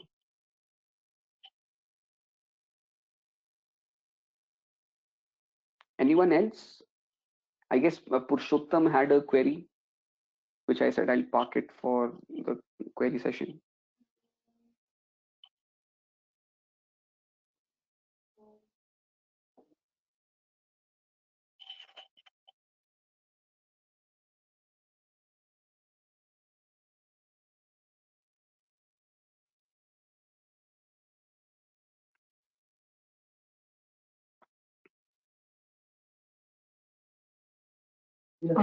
I had a question. It's clear, okay. Can I have your name, please? Pushpu. Hi, Kushbu. Hi. Tell me.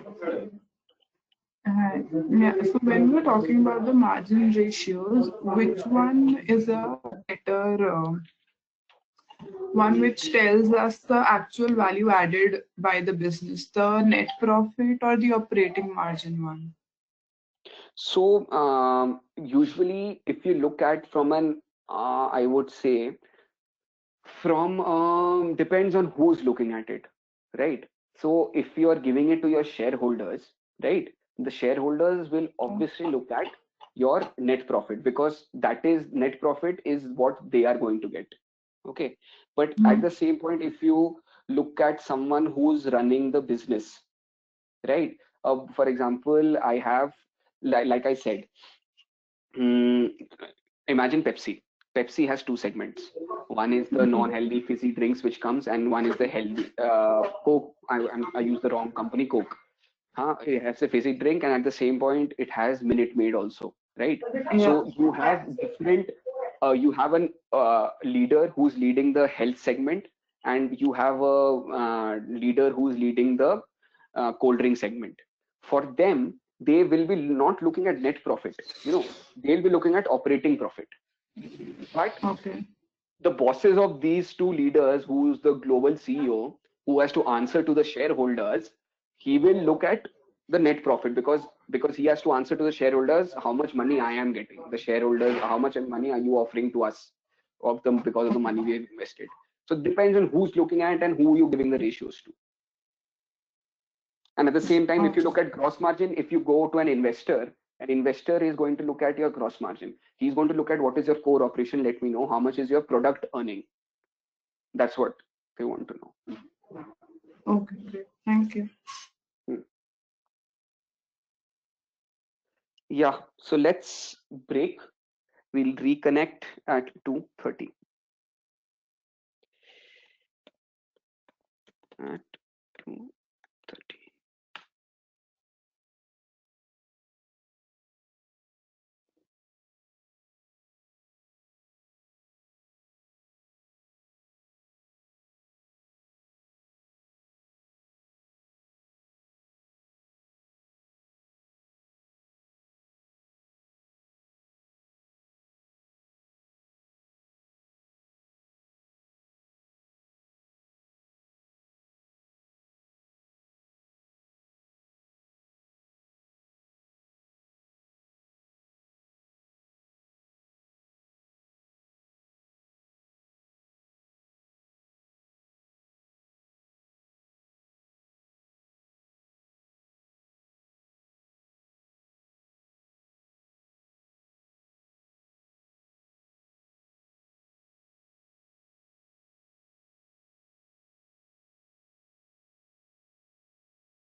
that both.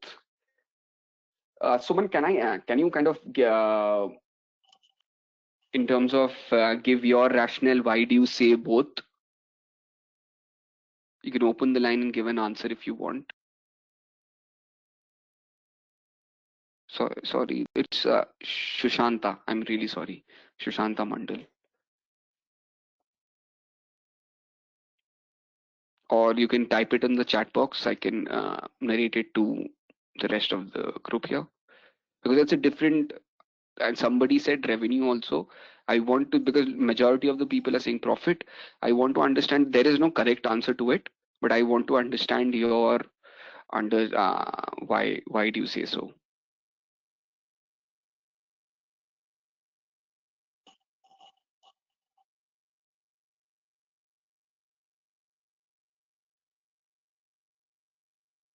Okay, okay. Hello. Hi, Sushanta. Hello, who's Saurav? Sort of. Yes, tell me. Yes, tell me. No, why I said revenue is that profit means I'm taking net profit. Net profit at times might be, it's not the numbers investors actually look at. If we compare EBITDA, companies might have better EBITDA, but the net profit can be number which is, after indirect tax and taxes and everything. So Okay, revenue, if okay, we have a better revenue, we can have a better EBITDA, or let's say EBIT, so that okay, multiple will be better okay, if we compare revenue basis. That's my decision okay, why I said revenue. okay. Okay, you're completely in terms of as per the situation and understanding. It's not a wrong answer, and both go hand right. So although the Hi, answer there's no specific. Who's sorry? Who's this? hi, Shashank. Hi, Shashanta. Tell me, why did you say it both? Because I think revenue, it's depend the company's production, and as an investor, they can think about what is the company's revenue and what is the perspective of future perspective. If Okay, currently revenue is going good, then he can think for future reference is revenue is will come here or not, and obviously profit is mandatory, but revenue also same important for future perspective. okay, okay. And Aditya also has given quite a nice insight. To be successful and remain in business, both profitability and growth are important to remain attractive to investors. So none of your answers are incorrect. I would like to give my take on this, right?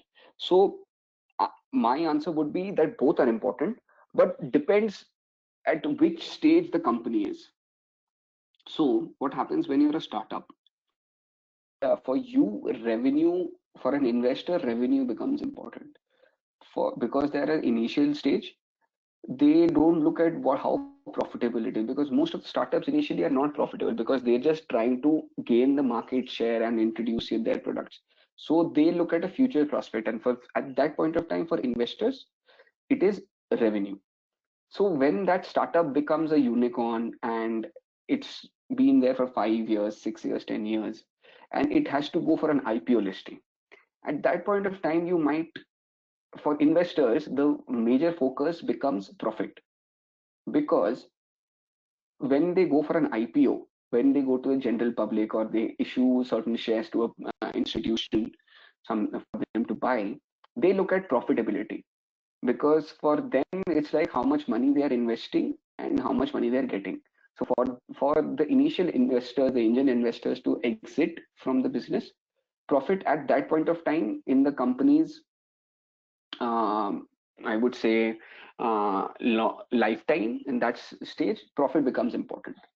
Because, and as the company, for example, looking at a conglomerate like a Reliance or a Tata, for them revenue is utmost important, but at the same time profit becomes also important, because it is something where you need to expand their footprint, deeper penetrate into markets which are unexplored. And at the same time, they have an obligation towards their shareholders also, because they need to deliver dividends, right? So initially, if you want to kind of the answer, this is my answer. There is no correct answer to it, right? My answer would be that on an initial phase, when it's a startup or something, invest revenue becomes important, and soon as it matures, becomes 5 to 10 years. When they want to go for IPO listing, profitability becomes important. You see a lot of companies like Ola, Oyo, whenever they're planning to go for an IPO, they start kind of downsizing their employee cost, downsizing other non-essential costs, because they need to increase their bottom line, because they become more attractive during an IPO at that point of time, right? And then you look at when the company has matured, you start looking at both. So that's my answer. Although your answer is not incorrect, but that's my answer, right? So if we look at it, um, if you look at the slide we have in front of us, company A has a profit and an investment of 10. Company B has a profit of 20, investment of 1,000. Just like we saw earlier, obviously company A is better, because in terms of they are giving, the return is better compared to the amount being invested, right? Compared to company B. What is ROE? Return on net worth, return on a fundamental measure of organization return to its shareholders. For example, if the shareholders invest 100 rupees and they get a return of 20, so the ROE is 20%, right? While the thing is without breaking, ROE as a individual aspect is not considered to be a foolproof measure of looking or backing your investment. An ROE has to be broken down into three segments, each of those segments have to be looked at for you to understand whether an investment should be done or not as an investor. That's what the DuPont analysis helps you to understand, right? Without breaking down ROE component, investors could be duped into believing a company is a good investment when it's not. Let's see how do we justify this statement here. Yeah, right. Developed by DuPont Corporation in the year 1920. Return on equity. What they're doing, they're bifurcating the return on equity formula into profitability, asset use efficiency, and financial leverage. Profitability is seen via net profit margin. The asset use efficiency is via asset turnover ratio. And when you look at the financial leverage, you look at the equity multiplier. Okay, we'll kind of see how these are kind of calculated. What is equity multiplier, sir?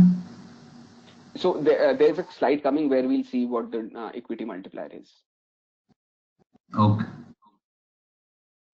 So understanding link between P&L and balance sheet. So this is like a layman would be like, for example, I invest money. An investor gives me 1,000 rupees. Out of those 1,000 rupees, I buy assets. Using those assets, I carry out sales. So for carrying out those sales, I have to undergo certain expenses, employee, raw material expenses, and then I reach to profitability. This is how the mind map goes in terms of a regular investment and a business, like how equity gets converted to assets, how assets get converted to revenue, how revenue gets converted to profit. The DuPont formula. Just I would want you to look at it, write it down, because this is very important. That's what we were constantly discussing. And when you look at the the slash or where you're canceling out, it's just like a simple multiplication where you cross slash. I give you 2 minutes to just note this thing down. And on the chat box, just say yes and okay when you're done.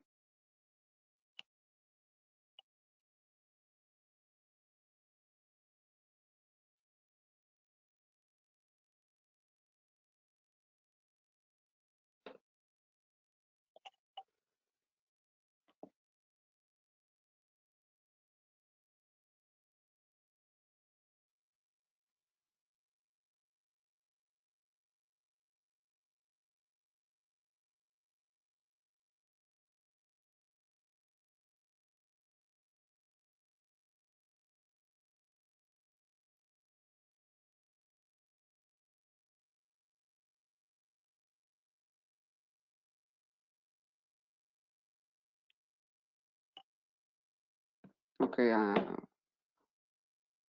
Okay, I hope you have written it, written the formula down. So just like we saw, the DuPont analysis has three: profitability via you analyze the profitability via using the net profit ratio, the asset use, whether you're using the asset efficiently by using the asset turnover ratio, the financial leverage by using the equity multiplier. And in terms of giving you an answer of somebody asked me what the equity multiplier is. So the equity multiplier is basically a risk indicator that in terms of measures the company's assets that is financed by equity rather than debt, right? A higher equity multiplier will indicate that the company is using high amount of debt to finance this asset, and a lower equity will multiplier will kind of, it means that it's the reliance on debt is less, right?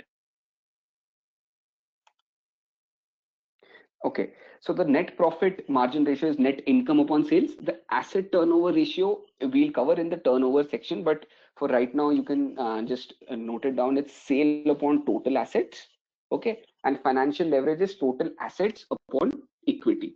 Okay, like just like I said, equity multiplier shows how much of your assets are financed by the equity. Okay, so if you cancel Hello. out the sale, yes.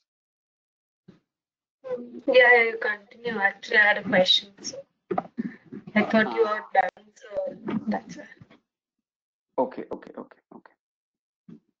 Right. So like you cancel out sales and you have in terms of you cancel out total assets. So at the end of the day, you get the ROE, which is net income upon equity shareholders. That's sorry, shareholders equity. I'm sorry. Mm. So how do you how companies can use DuPont analysis? So the company can increase its ROE by higher profit margin, higher utilization of assets, and higher financial leverage. Okay. And let's look at it in terms of the net profit margin. It kind of measures the percentage how revenue is converted into profits. So the revenue minus the variable fixed interest cost of cash, you get the net profit. The formula is net profit upon sales, right? The components are sales and cost effective. Just note this down.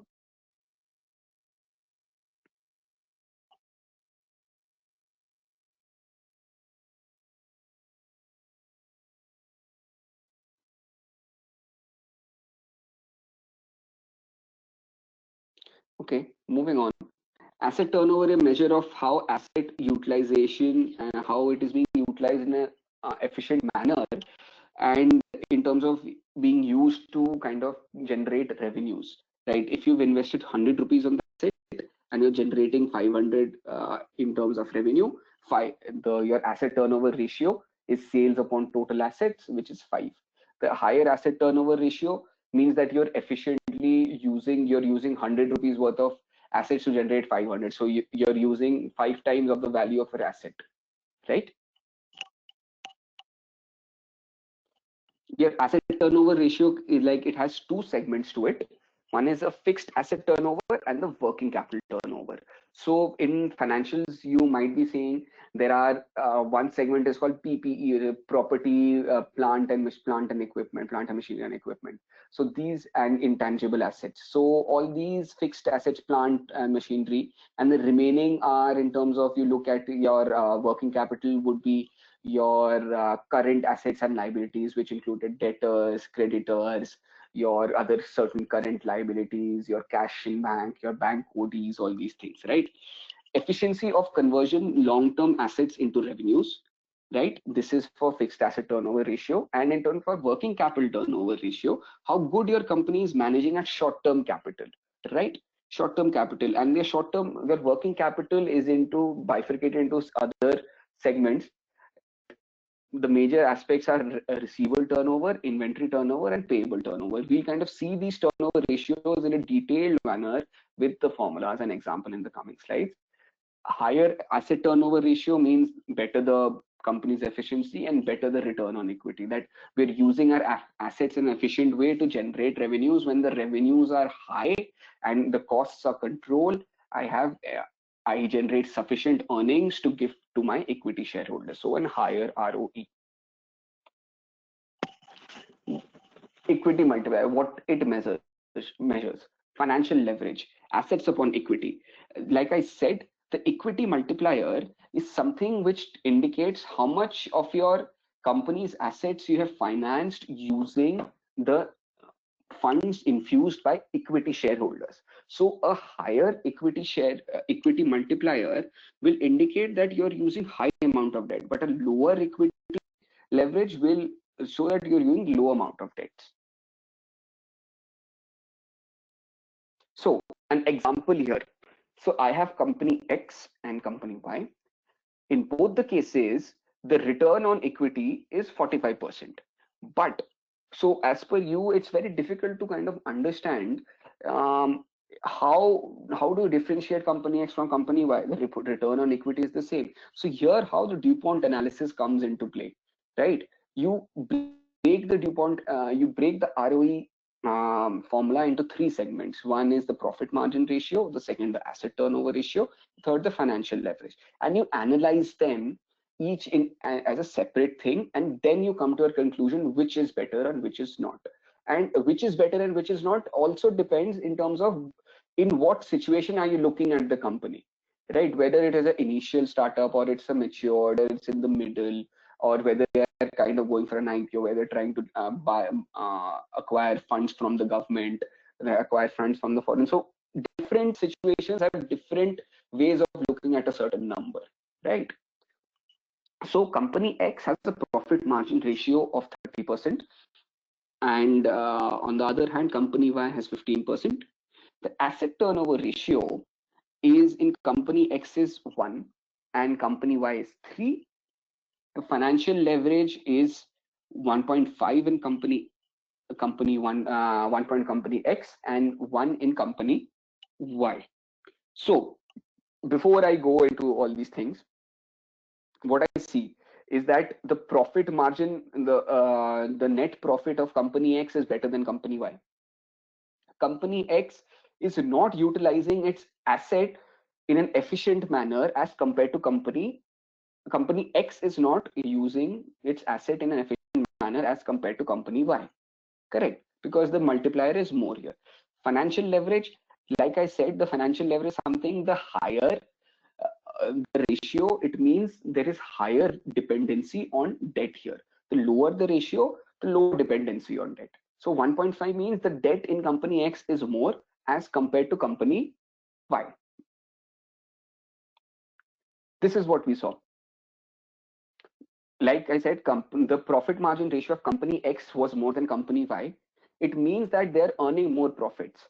The profits can be in terms of two ways. Like they say, the profit might be that the sales is high, and the ratio, the profit ratio margin can be high because either the sales can be high or the costs are controlled. Here, what we have assumed that the cost of goods in company X is lower, right, as compared to company Y. Asset turnover ratio, like I said, the asset turnover ratio of company X was 1 and company Y 3. It means that company Y is using its assets in an efficient manner as compared to company X. Financial leverage, like I said, 1.5, it's a higher ratio indicates that more debt is being used, a lower ratio indicates lesser debt is used. So it means the more debt you have, the more risky it becomes, because you have to kind of ensure. Just give me one.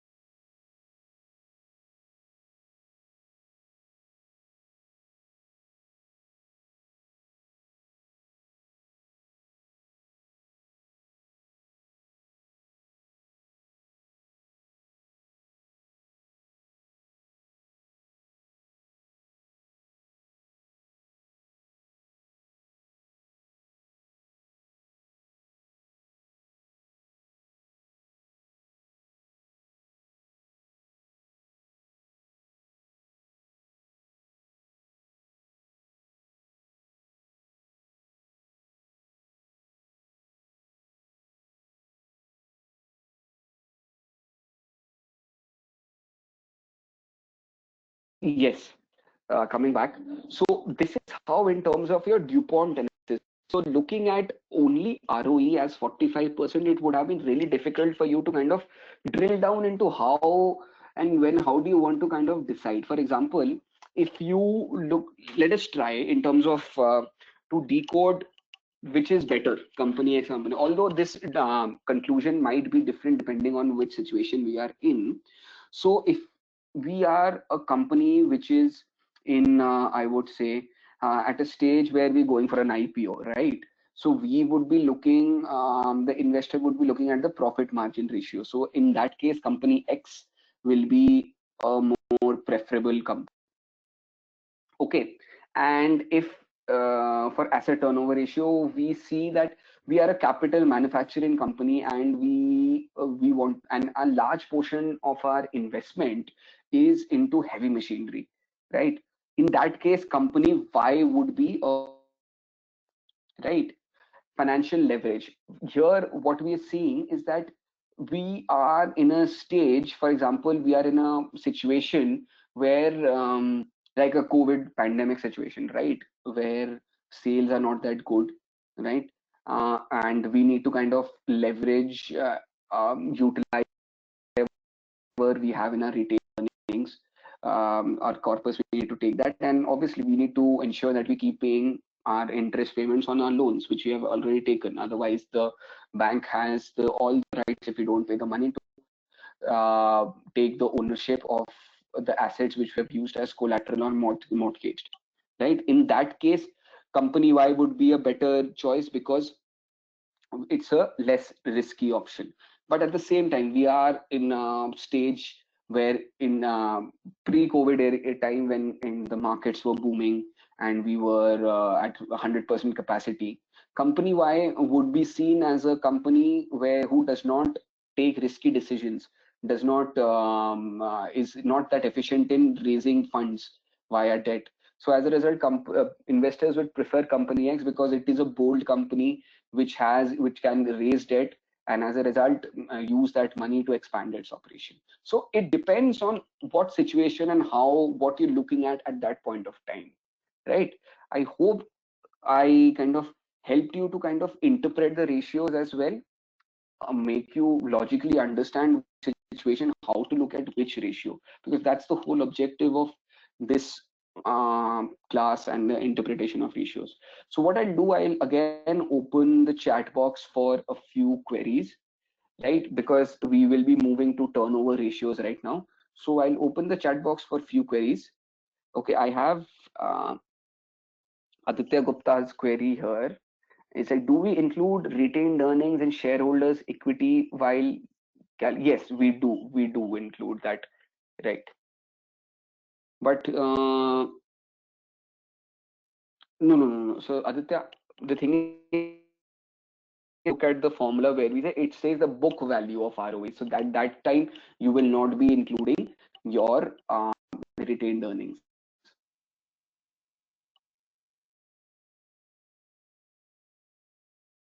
Anyone else? The line is open. You can kind of ask any queries. The chat box is open because we've covered a major part here right now in terms of DuPont, which is a very practical aspect, and it's going to help you in terms of when you're analyzing ratios in a practical environment. Hello. Yes, Meghna, right. So I was asking, in DuPont we learned that net income by equity was our final formula. So Yes. in shareholders' equity, I wanted to ask if we'll consider this reserves and NCI if we have.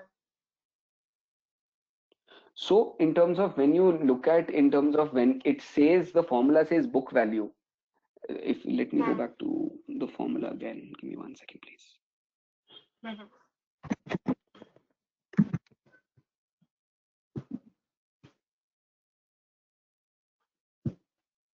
I'll directly go to ROE right now.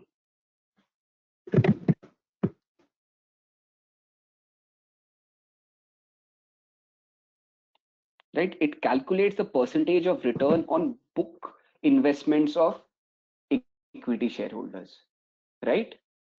Yeah. So all retained earnings and all these things will not be a part. Okay, so only the issued capital will be the part of shareholders' equity. Yes, and at this, what I'll do is, even in the meantime, when we're covering, I'll even recheck this, whether this is correct or not, and I'll get back to you guys. Okay. But what the definition looks like, it's not, does not include your retained earnings. But I'll again recheck it and get back to you guys. All right. Thank you. Okay. Anyone else has any query? Aditya, I guess that answers your query as well, but even I'll recheck the whole interpretation and get back to you.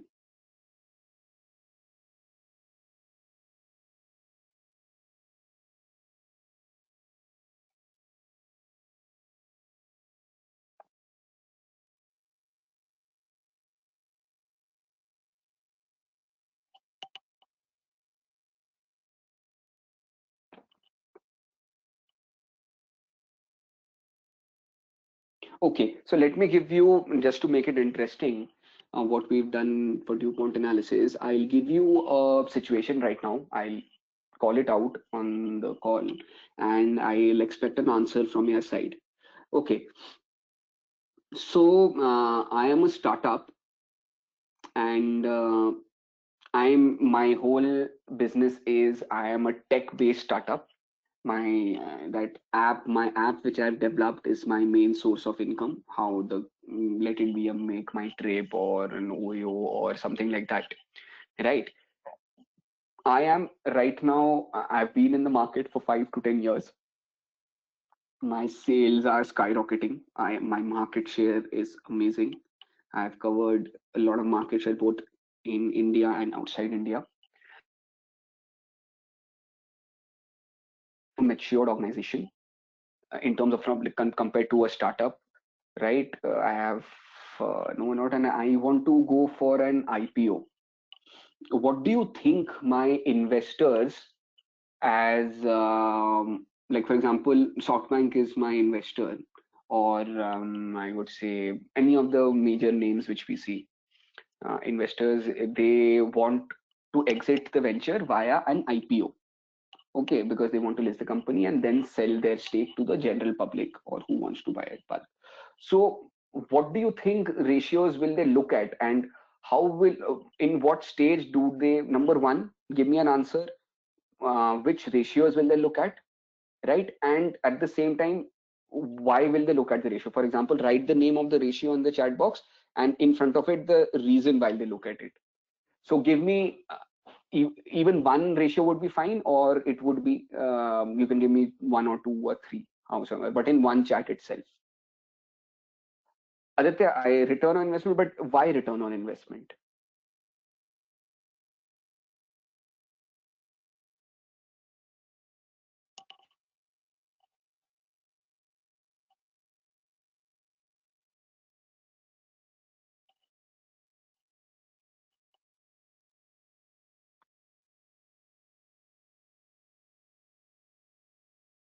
Come on, guys, give me an answer with the logic. Why? Which ratio will the investors look at? The companies has amazing revenues, and but their profits are in terms of they're going for an IPO. How do they want to see their ratios as so that they have a successful IPO? By successful IPO, it means that when they get list, like for the base price of the IPO was 100, but they get list, they ensure they get a premium of their stock list at 300, so they earn a profit of 200 while exiting.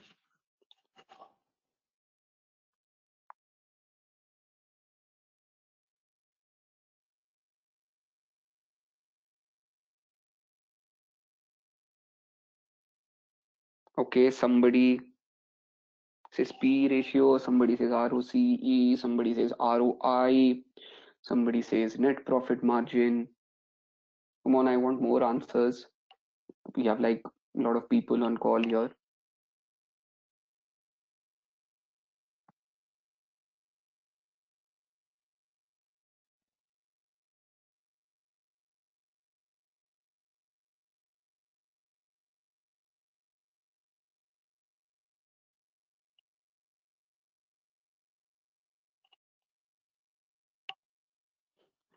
Okay, so like I said, how much of capital asset? I think the investment cannot be made by looking at a single. Right, Aditya. Aditya, to an extent, I totally agree with you. But in order for us to kind of have a logical discussion or direction towards a discussion, we will kind of find fix on a few ratios, which I think. But obviously, the investor might have other goals, and they can see any other whatever they want, right? For my answer, your answers are not incorrect. Um, but the thing is, for me, being an investor, number one, I would look at the ROE ratio as a whole, right? And at the same point, I would look at the profit margin ratio, number one, and the financial leverage ratio. The reason being, when you go for an IPO, at an IPO, you offload your share. An investor exits the venture by offloading his shares to the general public, right? So me being an IPO, buying certain shares, it's not that I will be buying the shares, investing, looking at the future of the company, or I would say not a strategic investment. It will be something to earn profits, right? For me to earn profit, I will, number one, see whether the ROE is good or not. I would see whether the company is earning profit or not. And the last thing I would see at financial leverage, because I would want to see how risky, for example, if tomorrow the revenues don't increase, or they do increase, but the company is not right. So these are the things I will look as a general public shareholder. So in other investors, like companies like who buy shares in bulk in IPO, they have a strategic investment. But a person like you and me, when we are investing, we will look at the profitability, how well they are leveraged. I guess that's my answer.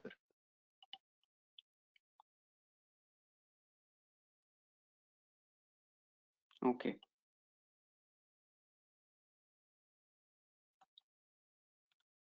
Okay, I'll start with activity ratios. Okay, so activity ratios will be something, will be our last topic. It has multiple ratios in it, so it's a vast topic, so it will kind of take some time. We have another 15-minute break in between, uh, but let's place it in a way that we hit the end the session at 4, right? So activity and turnover ratios. This is the second. In ratios, we had 4 categories: profitability, activity, liquidity, and solvency. We've covered profitability by margin and return ratio, and we also covered the DuPont. Moving to activity ratio, which has, in terms of, or to activity or turnover ratio, which has multiple subcategories in it. Let's see. Activity ratios, or the first is the turnover ratio. Used to evaluate the efficiency of company management. The turnover ratios are further subdivided into 8 categories. The first one being a fixed asset turnover ratio, then debtor turnover ratio, creditor turnover ratio, inventory turnover ratio, inventory conversion period. Conversion basically means that how much time do I take, how much period do I take to kind of convert my inventory to sales. Okay. Debtor collection period, creditor payment period, and cash cycle. In the coming slides, we will be in terms of writing, understanding each and every turnover ratio. So let's do one thing is, let's take 2 minutes and note these categories down in the summary which you have been preparing, the sheet, the single mind map which you're creating. So note them down. I'll give you 2 minutes, and when you're done writing these categories, um,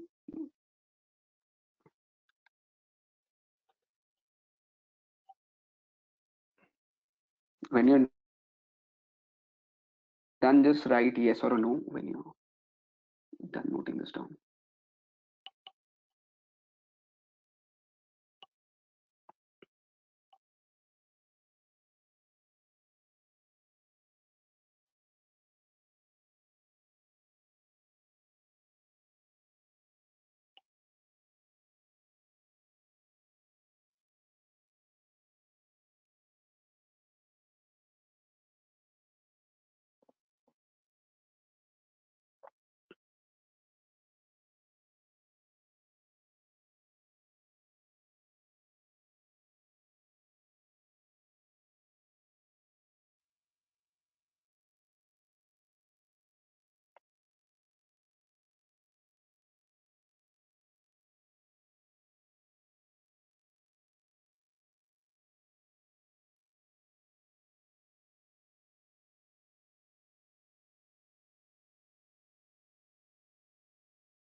Right. Let's go ahead, and I guess people have done it. Okay. Starting with fixed asset turnover ratio. So, in other words, it calculates how efficiently a company is producing sales with its machine and equipment. A company's return on their investment in property, plant, and equipment, a short form which you kind of hear is for this property, plant, and equipment is PPE, and you'll see it in a lot of financials. By comparing the net sales with fixed assets, we're seeing, for example, like I said, this ratio will be kind of useful in capital intensive, where a lot of heavy machinery is used, a manufacturing entity, in terms of the sales, the end product is heavily dependent on fixed assets, right? Uses of fixed asset turnover ratio. Investors and creditors use this formula to understand how well the company is utilizing their equipment to generate sales. Investors can measure an approximate return on their investments. This is particularly true in manufacturing industry, like we said earlier, where companies have large and expensive equipment purchases. An example, let's calculate the fixed asset turnover ratio. The following table outlines information required to calculate fixed assets turnover for Facebook, LinkedIn, and Walmart stores. All amounts are in $1,000,000. Calculate and interpret their fixed asset turnover ratio. Facebook has a net revenue of 5089, LinkedIn 972, Walmart 469162. Fixed asset at the start of the most recent year of Facebook is 1475, LinkedIn 115, Walmart 112324. Then fixed asset at the end of the year 2391, LinkedIn 187, and Walmart 116681. Let's do one thing. I'll give you 2 minutes. This is the formula, right? Calculate, note this down, and based on this formula, please calculate the fixed asset turnover ratio and give me the answer for each in the chat box. And because you have the start and the end, so make sure you take the average of it, like add and divide it by 2 of fixed assets.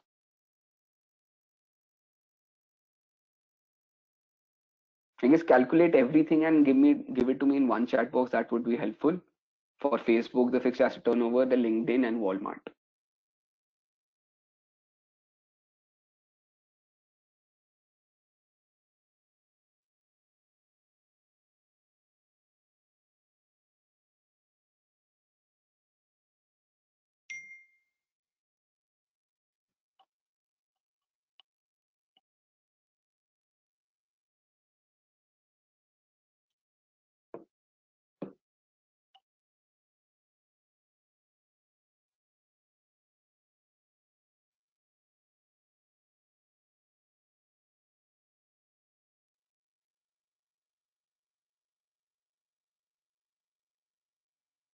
Because I hope you're understanding it, because I see very less answers coming in the chat box.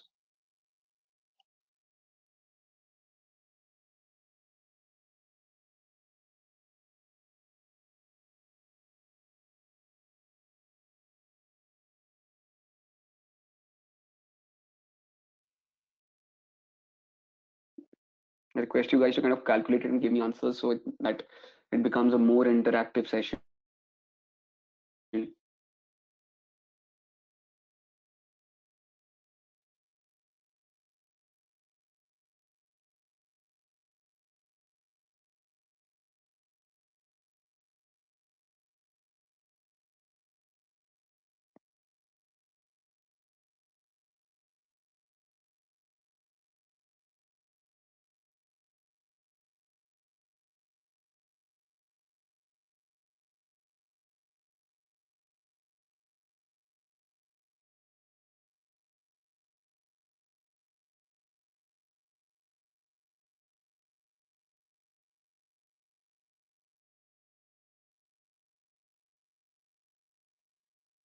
Okay, let's see the answers.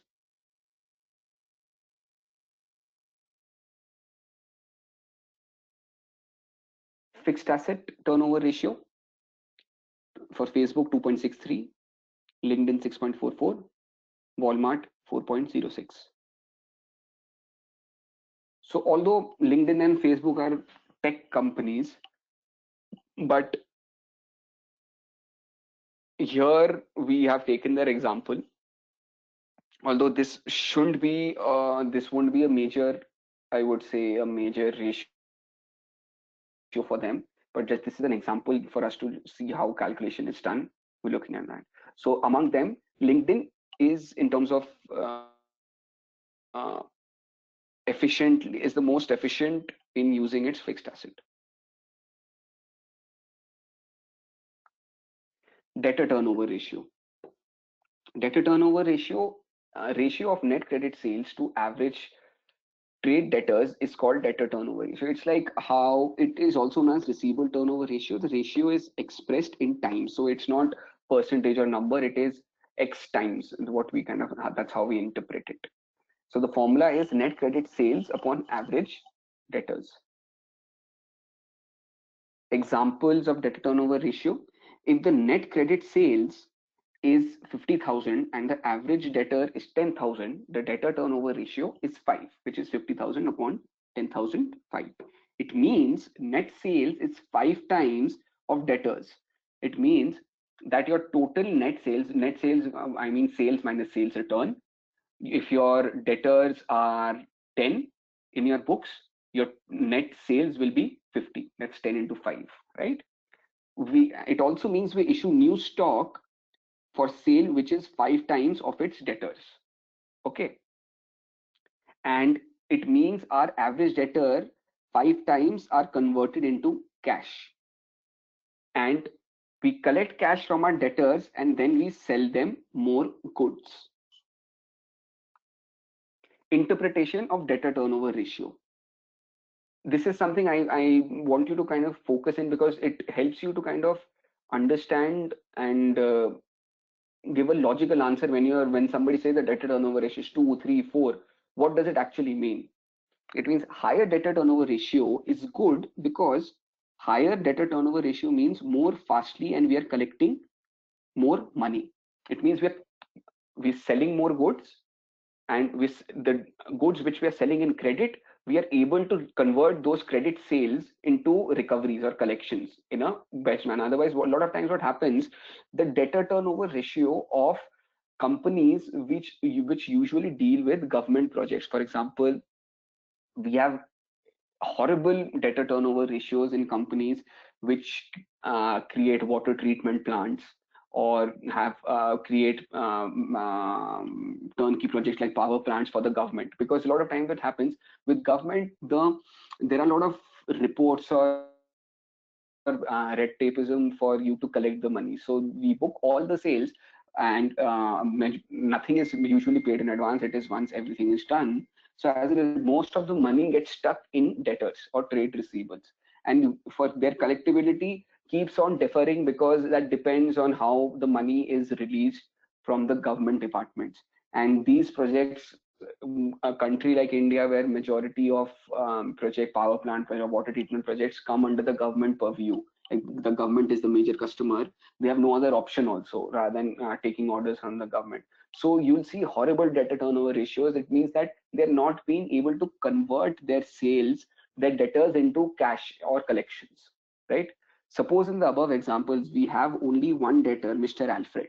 We sold 50,000 goods 5 times. It means we are collecting money from Alfred 5 times.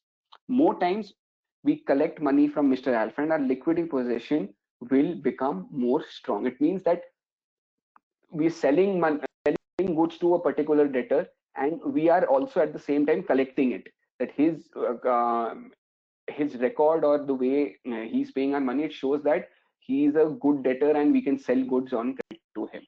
Low debtor turnover ratio is good because we have managed our debtors better.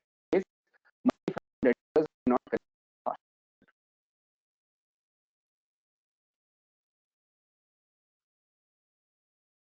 Right. Debtor collection period. Debtor collection period indicates the average time taken to collect trade debts. The debtor collection period formula is 365 upon the debtor turnover ratio, because this interpretation is in days. How much time does it take for me to collect my credit sales from the debtors? In other words, a reducing period of time is an indicator of increasing efficiency. For it means, for example, if I take, I'll give you a live example of how an audit takes place and how it is important. Just let me go through this slide first. It enables the enterprise to compare the real collection period time with the theoretically granted credit period. So usually when we have auditors coming in, right, they check and they come, they see the sales, take the sales register, they prepare their workings, then they go to, they take the debtor aging schedule. The debtor aging schedule, it is basically a list of debtors and the total amount that we need to recover from each of these debtors, and since how long have they been outstanding. And when I say outstanding, it is after the credit period which was given to them. For example, if the general credit terms of a company is that 45 after I invoice and deliver the good, I will collect the money from the debtors.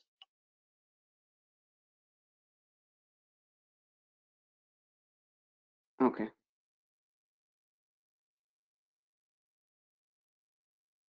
Give me 1 second, guys.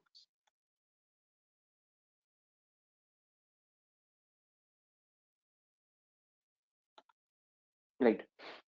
So when the general term is 45 days, it means that 45 days once I deliver the goods to the customer and invoice it, I will collect the money for those goods after 45 days. And the moment that 45 days timeline is finished and the money is not received, so that falls into the debtor aging. So that debtor aging bucket which we give to the auditors and analyze it for the top management, it has um, creditors which have been due for 0 to 45 days, and that 0 to 45 days is basically after the initial 45 days, which is the general credit period which we give. So then from 45 to 90 days, 90 to 180 days, then more than 180 days. So all these are whatever a post credit period they have still not been paid. The auditor analyzes them. Okay, why are they not being paid? Then you come up with the reasons. Okay, our product which we gave, we are still not given the full services. That's why he's not paid, or some defect came up in the product, or that customer has some economic problems right now. Although he has been paying on a regular basis, but this for this consignment which we sent, he is unable to because of the financial problems. But we have long-term relationships with him, we have large amount of orders, so that's why we are not recovering them as bad debt. So a lot of to and fro's, confirmation from the debtors happened, confirmation from the top management, and based on that we create provision on these amounts, right? So the debtor collection period helps you to kind of see whether we've already given them 45 days, whether as an overall, whether we are sticking to that 45 days or we've exceeded that. Like on paper it's 45 days, but generally how money we receive, the credit period is 50 days. So then the auditor will say, although you say 45, most of the your creditors give you at 50, so I don't think so your credit limit of 45 stands true, it should be 50 altogether. So these are the whole arguments and everything the top management will say that why are we should ensure better collection, all these things. Creditor turnover ratio. So guys, let's I would want, let me see how much is there. Inventory, limited, conversion, cash cycle.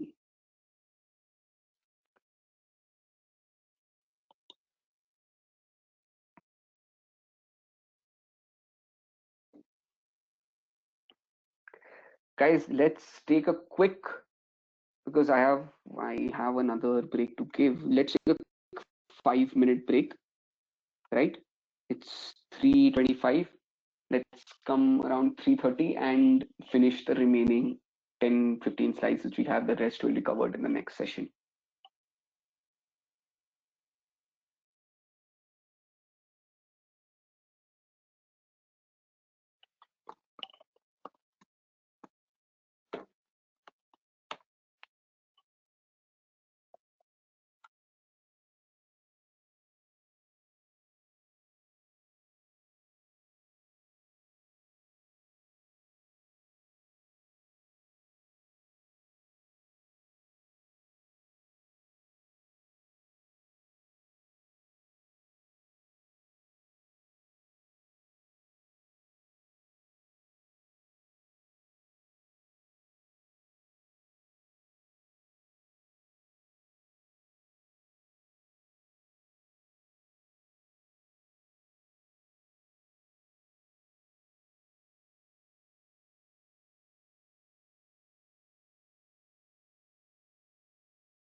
Okay, guys. So we are in the last leg of our session for today. So I guess we have a certain few more slides to go around 10 to 10, 15 more slides where that shouldn't take more than 15 to 20 minutes. Then in the last 10 minutes, I'll open this chat box for questions, Q&As. So let's kind of hit the ball out of the park in the last session. Right. Creditor turnover ratio. So the creditor turnover ratio is the ratio of net credit purchases to average trade creditors. Net credit purchases upon average creditors. So as just like it's an opposite of the debtor turnover ratio, it tells you in terms of creditor, it knows how it establishes a relationship between net credit annual purchases and average account payables. Account payables include trade creditors and bills payable. So just like sales and trade receivables relationship was created in debtor turnover ratio, here purchases and creditors relationship is created in creditor turnover ratio. I hope you guys are noting down all these formulas, so because it's going to help you kind of summarize it as well. The uses of creditor turnover ratio. This ratio helps creditors analyze the liquidity of a company by gauging how easily a company can pay off its current suppliers and vendors. Companies that can pay off supplies frequently throughout the year indicate to lenders that they will be able to make regular interest and principal payments as well. So it's a twin kind of, it helps you in two phases. Number one, it helps kind of give in terms of suppliers and vendors, I would say confidence, because in large scale of things, people don't buy goods or raw materials on cash basis or immediate payment basis. So there is a credit period which the company enjoys from its vendors, and that credit period is basically depends a lot on how frequent and how efficiently we make our payments to our vendors. For example, I have a vendor and his or her have a consistent credit which he gives to all his customers is 30 days. Okay. And I'm a large customer of his, and I constantly order in bulk, and I have never skipped my payments. At times I make the payment on the 25th day and not wait for the 30th also. So this happens for a year, and constantly and efficiently make the payment. So at one point of time that I have some financial problem and I tell him I need to kind of extend the credit period, or at the same time I need to manage my capital. A lot of times happens that I need to ensure that I need to control my cash flow. So I would want you to kind of increase the credit period from 30 days to 45 days. Looking at my past record, he will say, obviously at times you made advance payment as well, so I'll increase it to 45 days. So what it happens, it helps the CFO of the company to when and this is it happens in very large scale, and it helps the CFO of the company manage his cash flows whenever there's a financial crunch, or he needs to kind of save up for money for certain other critical projects, XYZ thing. So that's how it helps. The second part is basically it helps the banks when they give their loans, they check whether number one is the sales, whether they're able to collect your sales. Number two, they see whether you're able to pay your current vendors or creditors on a regular basis. When if they see that you're not able to, you're constantly defaulting on your vendors, they'll say if they are defaulting on payments or to their vendors, what is the chance that they'll default on my interest payments? So they kind of either they increase the interest rates, or they don't give either they reduce the loan amount which they give, or the worst case scenario, they don't give the loan altogether. As a result, it hampers your whole operation. Use of credit turnover ratio. Vendor also uses this ratio when they consider establishing a new line of credit or floor plan for a new customer. For instance, car dealership and music stores often pay for their inventory with floor planning financing from their vendors. Vendors want to make sure they will be paid on time, so they often analyze the company's payable turnover ratio. So obviously the vendors, before getting into any agreement with a new company or giving them any customized floor plan or customized credit period, they see what is their historic credit turnover ratio, credit turnover ratio. So whether they historically pay well or don't pay well, so depending on that, they finalize their credit period. Just like debtor collection period, there is creditor payment period. How early do you pay your creditors? So just like we analyze the debtor aging, we analyze the creditor aging as well. Right? So it measures the average time it takes for a company to settle its debt with trade suppliers, account payable. Thus, among other things, it gives information about payment habits and also whether a business is taking full advantage of trade credit available. So a lot of times happen, either we might be establishing in terms of a good precedent that I have a credit period of 30 days, but I pay my vendors at a rate of 20. So it is a two-sided coin. It has a flip side as well. The advantageous side will be that I established good relationship with vendors. I get a good name for myself in the market, and a lot of people want to give me on goods on credit because instead of 30, I pay in 20 days. But that's the good part. The bad part would be that the payment which I'm doing in 10 days earlier, I can work the cash which I'm giving for 10 days and earn a return. I am losing that 10 days of return because I'm paying it advance. So that is the flip side also. So thus, among other things, it gives information about payment habits and also whether a business is taking full advantage of trade credit available. Right? It signifies credit period enjoyed by the firm in paying creditors. Accounts payable include both sundry creditors and bill payables. Right? Right. So look at this example here. Look at the formula given below and just jot it down somewhere, write it down somewhere, or try to solve it. I'll give you 2 minutes to have a look at it. Just numerics and using the formulas which we have.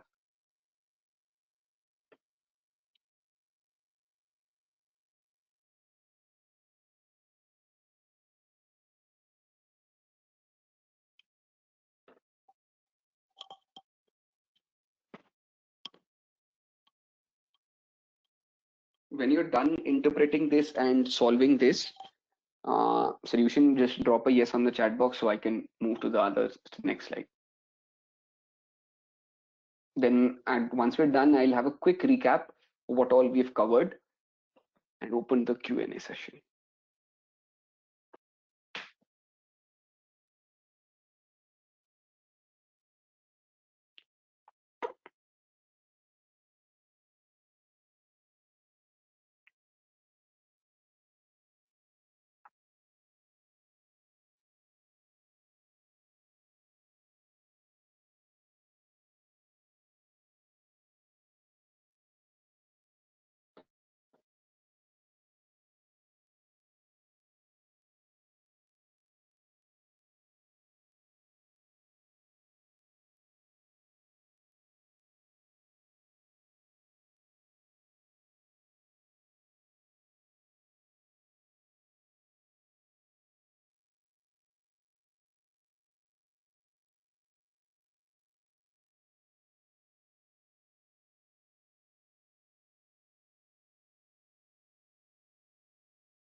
Okay, moving on. Inventory turnover ratio. Inventory turnover ratio is widely used to analyze financial performance of not only retailers but also of manufacturers. Since more inventory means more money tied up in merchandise, analysts like to see a high inventory turnover ratio. The higher the ratio, the less inventory the firm keeps in relation to its sales. Formula for it is cost of goods sold upon average inventory. Average inventory is opening plus closing inventory divided by 2. Right. So usually what happens, uh, inventory is this would be an important ratio in, I would say, automobile, where what happened, it might have happened the initial days of the pandemic or initial few months, the inventory turnover ratio of automobile companies must have skyrocketed because people were not buying cars because it was a lockdown phase, and slowly it opened. A lot of people financial crunch, a lot of laborers were not working properly, the dealerships were not open to an extent. As a result, the existing inventory, the pre-pandemic inventory, could not be converted into sales. As a result, they had higher inventory turnover, right? So in this case, it means the conversion of inventory to sales was not happening. As a result, they might have had their closing stock increased, right? Although their opening was less, their closing stock increased. As a result, their inventory turnover ratio was disturbed. Limitations of inventory turnover ratio. To achieve rapid turnover, merchandise must be bought more often in smaller quantities, which reduce average inventory without reducing sales. But by buying smaller quantities, the buyer can't take advantage of quality discounts and transportation economies of scale. It may be possible, for instance, to buy a year's supply of Levi's at a quantity discount rate that offsets the high cost of carrying a large inventory. So usually what happens when you go to a dealer, when you go to a raw material seller to buy raw materials for your goods, he tells you, okay, if you buy 10 quantities from me, I will give you my per unit rate as at 5. But if you buy 100 from me, I will give you a per unit rate of 2. So as a result, because I'm buying in bulk, it helps me to save on the my raw material cost. But we also need to understand the capacity, whether we can convert that 100 bulk units of raw material to our finished goods and sell it. Do we have that customer base? Number one, before customer base, do we have that capacity to convert that raw material into finished goods, right? Number two, in terms of how perishable is the, for example, the inventory might be that you need to kind of convert it in a faster way, in rather than in the go down for a long time, it might perish, right? So I need to, there are multiple aspects which we need to, just because of getting a discount, I damage my inventory by keeping it and not and converting into goods which cannot be sold. It will be a huge disaster. So we need to kind of balance it out. And similarly, transportation, when you transport a lot of raw materials on a lorry or a truck, and if you if you take a truck will cost you 10,000 only. But if 10,000 rupees for transportation just for 2 items or for 10 items, the cost will be the same, right? So we need to kind of analyze those aspects as well. Limitations of inventory turnover ratio, increased operating expenses. Economies of scale can be gained when retailer purchases large quantities. A buyer spends about the same amount of time meeting with vendors and writing orders, whether the order is large or small. It also takes about the same amount of time for both large and small orders to print invoices, receive merchandise, and pay invoices, all factors increasing the merchandise's cost. It's like right from the go down, right from the tendering phase or the sourcing phase to the time the raw material reaches your factory. A lot of other like things like negotiation, issuing purchase orders, receiving goods, checking goods, testing those goods, whether they are up to the mark which we all want it to be. It has a lot of costs, right? We need to kind of sure whether we have the capacity, whether we need that or not. Inventory conversion period. Inventory conversion period is essentially the time period during which a company must invest cash while it converts material into a sale. Less inventory conversion period is better because more faster we convert our inventory into sales. There will be less chance of obsolescence and paying off overstocked overstocking costs. So this is like, we can take the automobile example again here. It means the cars which are there in the factory or in the dealerships, that those are not being sold. As a result, number one, there is wear and tear staying in the dealership or in the factories. There might be damages. For example, if it stays too long, and looking at how in terms of the whole features which keep increasing in the automobile industry, every month you have new features in the car, the existing lot might become obsolete altogether, right? And the formula is 365 divided by inventory turnover ratio. Limitation of inventory conversion period. However, if the measurement assumes that all items manufactured in-house, right? And a lot of times this does not take into account, a lot of times our manufacturing of certain things is outsourced. Certain components or certain segments of the finished products are not manufactured in the company.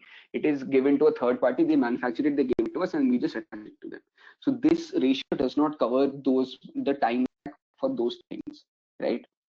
However, if a company elects to outsource production, the inventory conversion period will either shrink dramatically or reduce to zero, though perhaps at the cost of a reduced gross margin. Like it, although outsourcing will help me to improve my gross margin because my conversion cost is reducing, the inventory conversion period will get disturbed, and as a result, we give a number which is not realistic altogether. The limitation of inventory conversion, it does not take into consideration where I'm outsourcing my manufacturing or conversion of inventory to finished good to a third party. If the suppliers agree for a very long payment term, correct? Like limitation of inventory conversion, if the time period to sell the to customer is less than the payment terms of the supplier, right? If the customer pays in advance and there is no effect, there is effectively no inventory conversion period at all from the perspective of cash flow, since the company is investing no net cash in the process. Coming to the last segment here of cash cycle.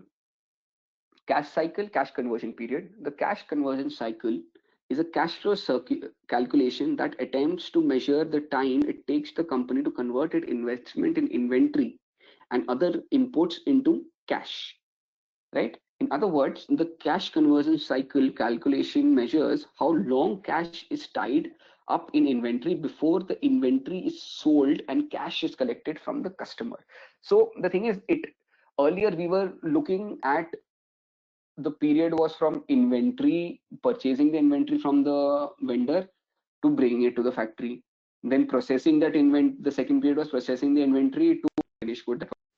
Now the period which we're looking at, uh, is right from inventory to selling to the customer to collecting the cash from the customer. So we have just increased the period in consideration, right? The cash cycle has three distinct parts. The first part of the cycle represents the current inventory level and how long will it take for the company to sell this inventory. This stage is calculated by using the days inventory outstanding calculation. The second stage of cash cycle represents the current sales and the amount of time it takes to collect the cash from the sales. This is calculated by using days sales outstanding calculation. This is the same thing which I was trying to explain. Earlier we were looking at very small time periods. We're looking at a larger time frame, right? It's right from the conversion of inventory to fixed finished goods, from the finished goods to sales, and then from sales to collection. The third stage represents the current outstanding payables. In other words, this represents how much a company owes its current vendors from inventories and good purchases, and when the company will have to pay off its vendors. This is calculated by using days payable outstanding calculation.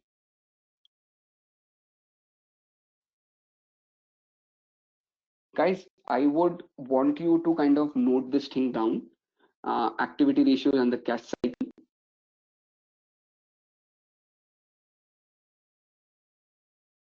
cash cycle, how long does it take for the firm to go from cash to cash? Service company sells service, receives cash. Merchandising company buy company, sell and receives cash and pays for inventory. So this is, we are looking at various companies and what is their cycle.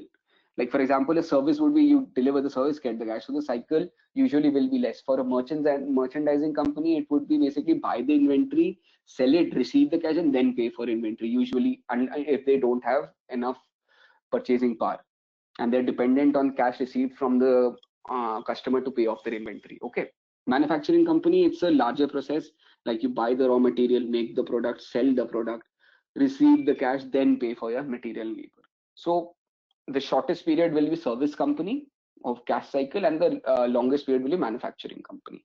The cash conversion cycle, net operating cycle, is days of sale outstanding plus days inventory was held minus number of days payable. It is closely linked with liquidity, because what happens is, a lot of times in large scheme of things, what happens, you purchase the inventory, convert, sell it to the customers. The money which you get from the customers is used to pay your inventory to your vendors or pay for the labor. So usually the credit period which you take from your vendors is more than the credit period which you give to your customers. For example, if you've given a credit period of 30 days to your customers to pay for the goods, the credit period which you receive from the vendors usually would be 45 days. So what happens, in the 30th day, you collect the money from the customers, you use the 15 days to kind of circulate the money in the system or invest it something and get some return, or take and use it for the expenses, and on the 45th day you pay your creditors. Not that you pay first your creditors and then, in terms of, this is not a sound business advice that you pay your vendors in advance and then you keep waiting for your customers to pay. So it's like you're not using your own money, you're just using the money collected from the market and to pay your vendors. That's the best way to go about a business. Working capital reflects the investment required to support this cycle. A general statement, I guess. So from here we kind of are left with two more categories, which is liquidity and solvency, which will be covered in your next session.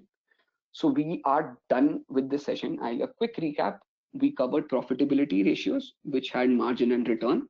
We covered the activity ratios, which had the turnover ratios in them. The liquidity and the solvency category will be covered in this session. So I have 8 minutes in hand. Any questions, you can address it. Slide 77, somebody says. If you have any queries, you can, the line is open, or the chat box is open for your queries.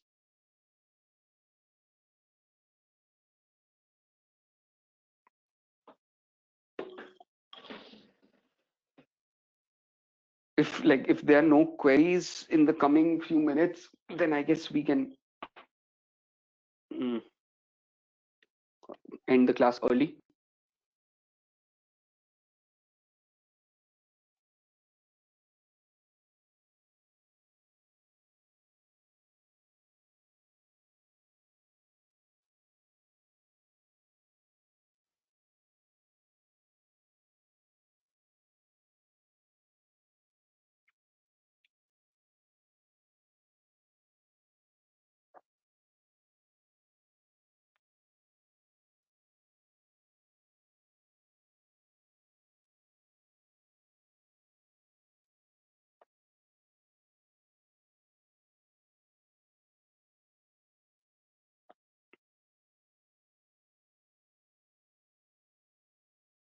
Okay, guys, I don't see any queries coming up right now. So let's end this session here. Thank you for spending. Sir, I have a question, but not related to today's topic. Can I ask you? Sapna, I'll try. You can go. I'll try. Hello, sir. Sir, Yes. actually, in the RBI Act 1949, Section 10 and Section 6 gives detail according to the banking business can do the business other than business, that is trust. So, what is basic regarding trust? What kind of work they do perform in that? So, what they're trying to under Section 6 and 10? So I have not read 10 and 6, but 10 and section 10 and section 6, but I'll give you a, basically you want to know what is the purpose of setting up a trust, right? Yeah, through banks only.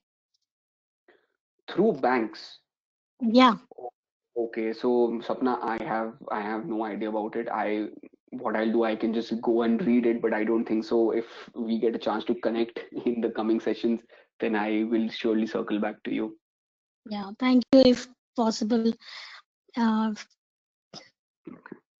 Sure. So any sure. more Okay. questions? So Thank you, thank you. yeah, And thank you, sir. thank you guys for spending 4 hours on this topic with me. I hope I could explain the topics in a detailed manner, and hope it was interactive and you learned something. And have a great weekend, guys. Yeah, thank you, sir. Thank you everyone. Thank you.